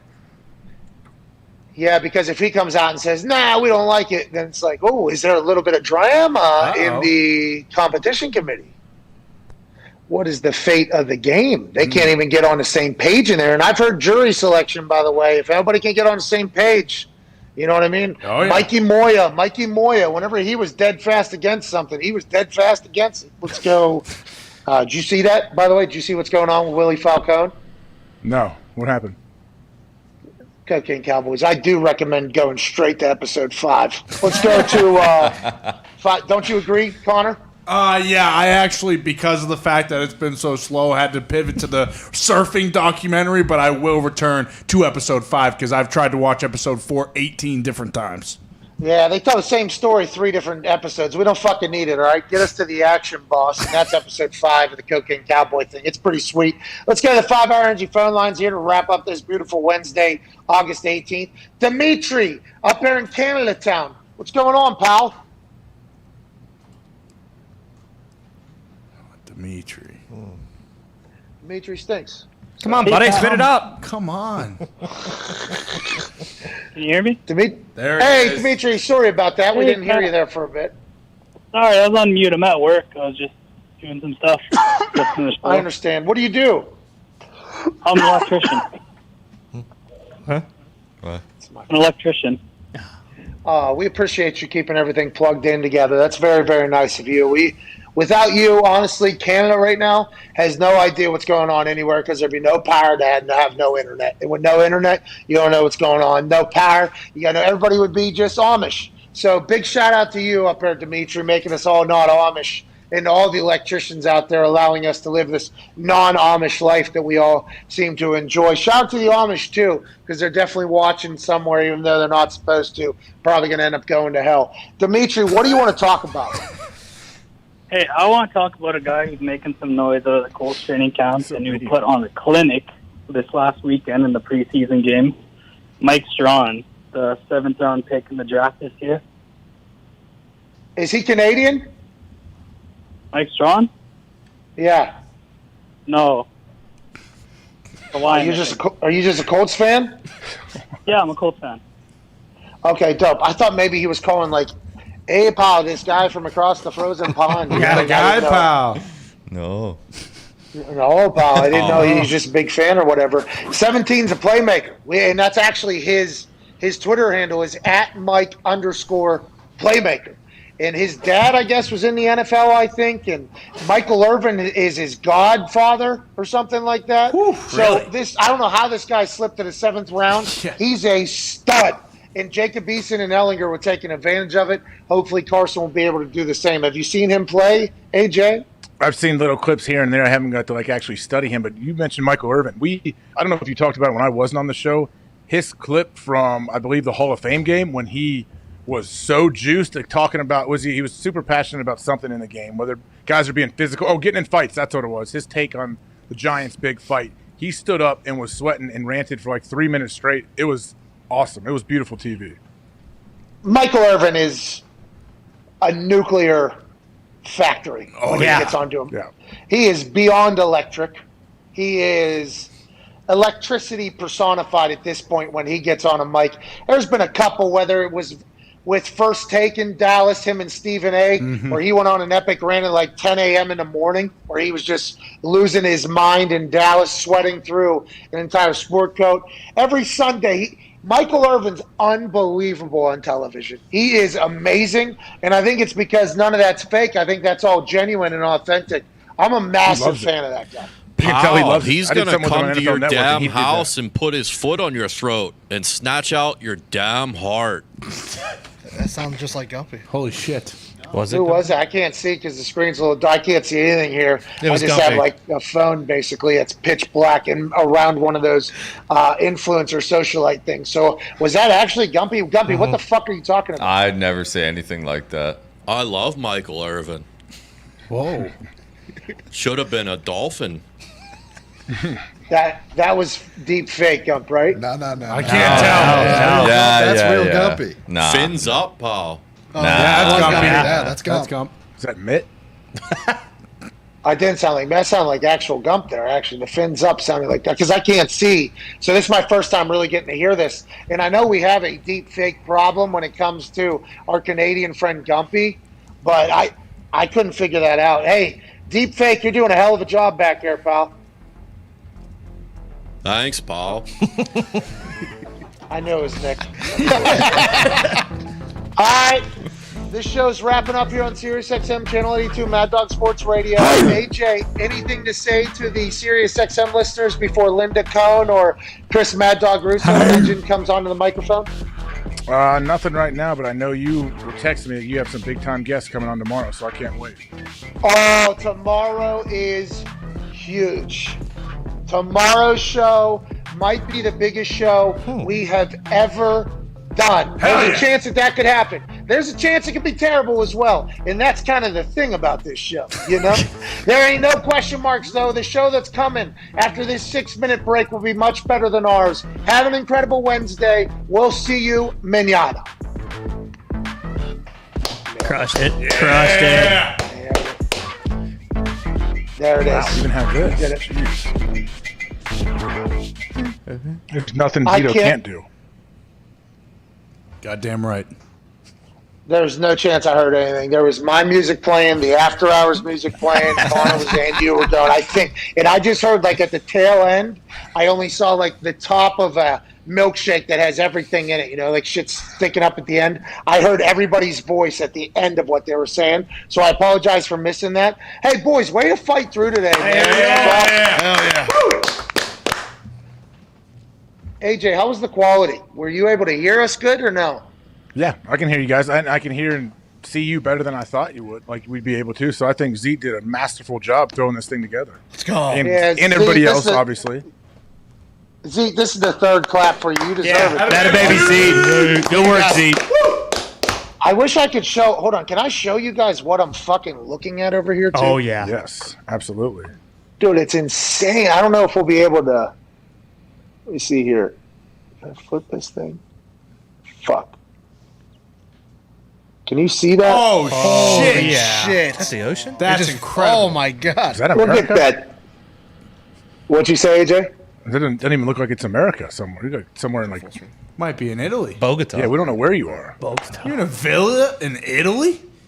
It's fucking wild. It is very different than everywhere I've ever lived out here. Like very fucking. I mean, I was in Pittsburgh, obviously just the other day, and it's just hills everywhere. You know, fucking everywhere's hills, and an Italian's falling out of the trees over here, and another one over here. There's just like, you know, that's Pittsburgh. Yeah. Then Indy is just so flat, It's absurd. Out here, the desert landscape with the mountains, it's fucking gorgeous. Like it is I haven't really done this before where you sit and look at them. I'm a big ocean looker. Hey, I want to get high and look at the ocean because I think it kind of puts things in perspective, how small you are, just like staring out. Like I love that. This mountain stair thing that we did last night, really fucking cool. This is beautiful out here, AJ. I think you could have a similar situation with the mountains, right? Like that could make you put it in perspective and say, wow, look at these giant mountains. Like we are just a tiny little speck out here, aren't we? We are tiny when you fly into, dude. When you fly into these places, we went over. I guess was it a part of the Rockies? I don't know. Did I go over the Rockies getting here? Yeah, probably a little piece. Yeah, Definitely. It's fucking crazy. Did I don't know. AJ, you fucking tell me. Oh, I don't know, Connor. I just heard Connor was so confident. Yeah, you did. Pat, have you seen any cactus or scorpions or rattlesnakes out there? Okay, so my wife has had a couple encounters with a tarantula. Oh, my God. Jesus. No way. Check your shoes. Don't bring it home. Yeah, we won't bring it home. We'll make sure we check the bags. But the other than that, I guess they didn't give us a heads up when we checked in. Like they didn't say like, hey, keep an eye out for fucking scorpions and stuff. Unless that's just common knowledge. I have not seen any of those. A lot of cacti, obviously. We're in the desert. There's cactus water over here, by the way, they gave us. That was pretty good. Probably delicious. I haven't tried it yet, but it's probably more healthy than what Ben Roethlisberger's drinking. Huh? So that means it's more healthy than what TB12's drinking. But I'm not sure what cactus cactus water has any redeeming qualities at all, to be honest. Make sure you get some steel toads so you can deal with them damn tarantulas and scorpions if you see them. Don't fuck with them. Just squish them. Yep. Blast their brains out immediately. Don't mess around with it. Get some red ones. I did. I brought my shit kickers out here, Ty. You will be proud of me. Okay. Boom. There Good. might be some rattlers here too that I will pinch right behind their jaws. Yep. Yeah. And pick them up and let that rattle right there in front of my face, kind of eyeball it and say, hey, I fucking own you now. You know what I mean? Yeah, and yeah. I'm gonna throw it down the thing or whatever and say, don't come back. Watch out for them Steve Irwin taught jackalopes. me that. That's a good point. Yeah. Your thoughts, AJ? Oh, Nick told you to watch out for them jackalopes. He said. I don't think you heard him. I seen one last night. Oh, shit. Big son of a bitch. Did you? How big was he? This one a little bit more frail than the one I killed and put up on the wall in college. Oh. Okay. Yeah, and I think that's because it's been drinking a lot of cactus water, not out of a box for fun, but to survive. I'm not sure this is necessarily jackalope thrive land out here. Sure. But I saw my son bitch was looking at me too. He was just like, side-eyeing me a little bit. But he looked like he needed some water. So obviously I put out a little bowl for him. Might have a pet jackalope by the end of this whole thing. Thank you for noticing that. See a coyote? I ain't seeing coyotes out here, but I heard some bitch howl. You know what I mean? Phoenix You coyote. got coyotes Seems you got coyotes in your yard in Indianapolis, don't you? Yeah, I don't know if that son of a bitch is back. I guess the neighborhood watch app says they seen it in another neighborhood near the house, but our animals have started coming back out. So I think that makes me feel as if they feel as if the coyote's gone. I don't know, maybe. Nick's neighborhood watch app, I guess, which we have read some postings in there. That app is insane. I don't know what it is. I'm just learning of this place. That place is insane. I guess they said the coyote that roamed through my backyard was just jogging through the neighborhood the other day. Is that right, Nick? 6 a.m. just marching down the main road right in the neighborhood. Damn. This son of a bitch is very comfortable, very confident. Hey, people need to take this thing serious. That's why Nobody I got the took a shot crossbow. at it? I'll fucking. What's that? I would imagine nobody took a shot at it or got a baseball bat, try to do something. Ooh. AJ.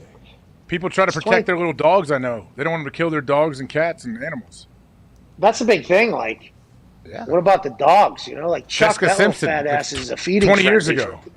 I don't know if a lot of people have the stomach to bludgeon a coyote to death with a baseball bat, but maybe. I mean, maybe if you just swung it around wildly, you'd scare him off and he wouldn't come back.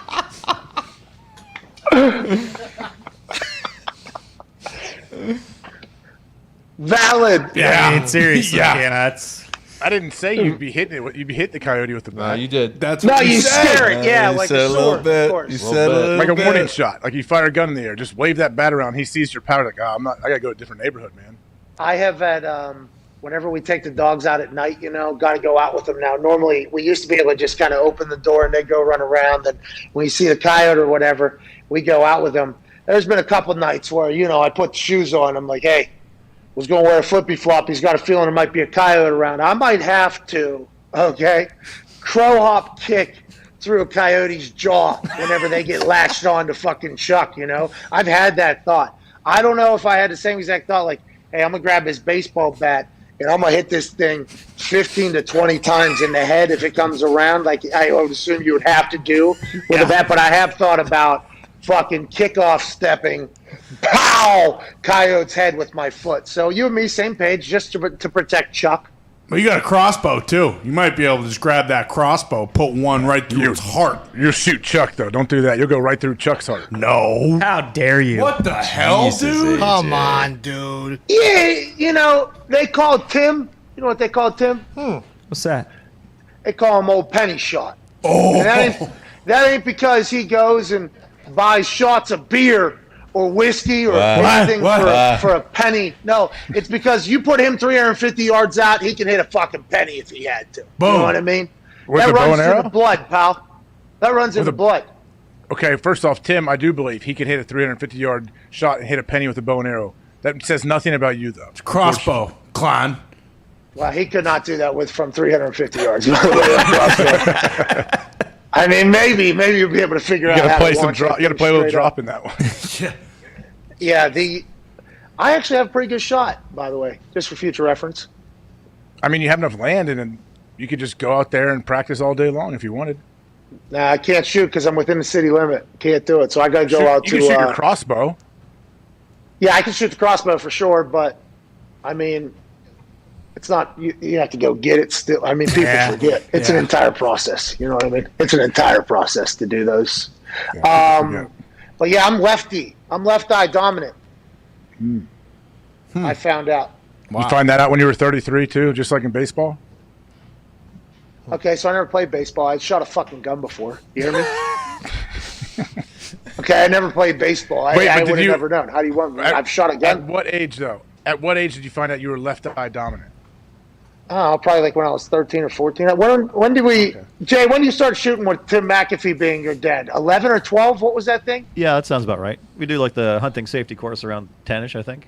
Yeah, 10-ish. We were shooting this M1. It was this M1 gun. Ooh, and nice. all I remember from this thing is the M1 thumb. He said, don't want to get the M1 thumb. I'm like 10 years old or whatever. Because you had to load it in there, but it was so spring-loaded that it was going to fire back. So you literally had to like load the bullet inside it, and then it shot back or whatever, so you had to get your thumb out of there. That's the only thing I remember from that is like, how many people have lost their thumbs trying to kill something else? You know what I mean? Just trying to get it in there. But that thing, and then the 30-06 I got in there. And then one day I did that thing where you do like the close your eye thing, you know, with the thing. Oh, yeah. And my left eye won every single time. And I also, by the way, AJ, if we're going to get into the old shooting game, I can, I can use the scope with both eyes, pal. Both eyes open. Yeah, I mean, a lot of people say you're supposed to do that. Yeah, that's what I'm saying is. That you are advanced. You are an elite marksman. I don't know about elite because I watched them sons of bitches at West Virginia not miss. You know what I mean? And then I watched the Olympics. I would never want to put myself in there. And I don't know how I am as a skeet shooter either. I don't think I'm fucking any good at that. If I had to, you could do it. If I had to, I mean, I feel like I could figure it out. But if you need me to sit there and maybe hit a coyote instead of Chuck, I could fucking pull that off. Yeah, hell yeah. No games. I mean, I think you would. I think your instincts would take over, and you would spring into action, and you would kick that thing before you would have to shoot it. You know, back at home, there's a couple, friends of ours that are potential rednecks. Okay, potential. And we're around them, and we had to open something. I forgot how readily available knives are around people. You know what I mean? Like, I forgot that if you need something and you say, hey, where are the scissors? And you're around certain people, they'll look at you as if you are the biggest piece of shit on earth and then pull out a fucking sword out of their pocket and flip it open and be like, are you kidding me? It's like, all right, I'm sorry I don't have a fucking that's a knife on me at all times. I'm so sorry. But yeah, that's probably what I should have for that coyote, huh? I should have one of them quick draw knives so I can get down there. You're gonna have to stab him over and over again. You think you're gonna be able to do that? Yes. No, you wouldn't. Once in the top of the head, dude. Yeah, either precision. Top of the skull or right into the side of the throat. Yeah. You're gonna break through this. Okay, all right, my bad. I stand corrected. You fool. You're going top of the head through his skull, Yes. and then you're gonna quickly take it out and jam it inside of his jaw. Yeah, rip his spine out too. But remember, I'm in the zone here. You said it. You said I'll get into the zone and I'll be able to figure it out. That's going to happen, And Ty, thanks for demonstrating that. That is probably what I'm going to have to do. And by the way, I ain't a killer, but that coyote needs to know. Don't push me, dude. Yeah. You know what I mean? Like, I'll have to. I'm surprised you haven't. Why haven't you made him a pet yet? Like with Sam and how she is with animals, I figured that thing would be a pet. Can't trust coyotes. It's a good idea to They get rid eat- of the rest of them, though. You don't want a pet to eat your pets. Well, that's You why I know? figured you guys would tame it. You guys would make it a house pet. If any person could tame a wild coyote that seems to have lived longer than any other coyote because it's the size of a fucking Arctic wolf at this point, I mean, it would be Sam. It would be Sam that could figure it out. But I don't even think she's rolling the dice on this particular Snow White situation. Everybody hates coyotes. If I got to kill it, I'll kill it. I just don't want to do it. I was hoping somebody else would. Who knows how everything's cooking back there. Hopefully I don't run into any rattlesnakes out here. And AJ, hopefully you don't run into any CTE over there in Ohio. Boom. Let's hope, man. Let's hope. I appreciate James Harrison for joining us, Jordan Spieth, and obviously Drew McIntyre, the Scottish Warrior. SummerSlam this Saturday. Boys back at home, thank you so much for your effort. Zito, once again, incredible work, pal. Thank you, guys. Thank you so much. Hey, it's a fun Wednesday. I'm probably going to go breathe in the air out here for a bit, keep up with the world, handle some business, shake some Hey, did you hands. go ride a bike? was. Oh, see, I know we're getting off. Did you go ride a bike with sunglasses on? You look like you got some sun. No, this is just me. I thought you were either. This is I thought maybe you took Sam jeeping before you left. Well, I mean, funny you say that because we drove by 5 to 10 houses last night that appeared that they would love to buy the Jeep that I purchased. You know what I mean? And I did potentially almost stop with a picture and say, how much for this? I'll ship it out here as fast. This is a Jeep in town, I think. I think this is a Jeep in town. I am a little bit bummed that my Jeep isn't out here, but I'm just a brand of white that gets burnt quickly, and in the desert, that's going to happen, especially with the face. Me too. Hey, I reapply every 30 minutes, man. I get burnt to a crisp. That's smart. I haven't learned that lesson yet. I get burnt every day, all day, and just keep it moving. Thank you all so much. Something you won't get burnt on is a Hammer Down bet. That's coming to you in 15 minutes at youtube.com/Hammer Down. We'll be back tomorrow with the biggest show in the history. Ain't that right? Hell yeah! Yeah, biggest show ever. Cheers, everybody. Thank you all so much. Goodbye.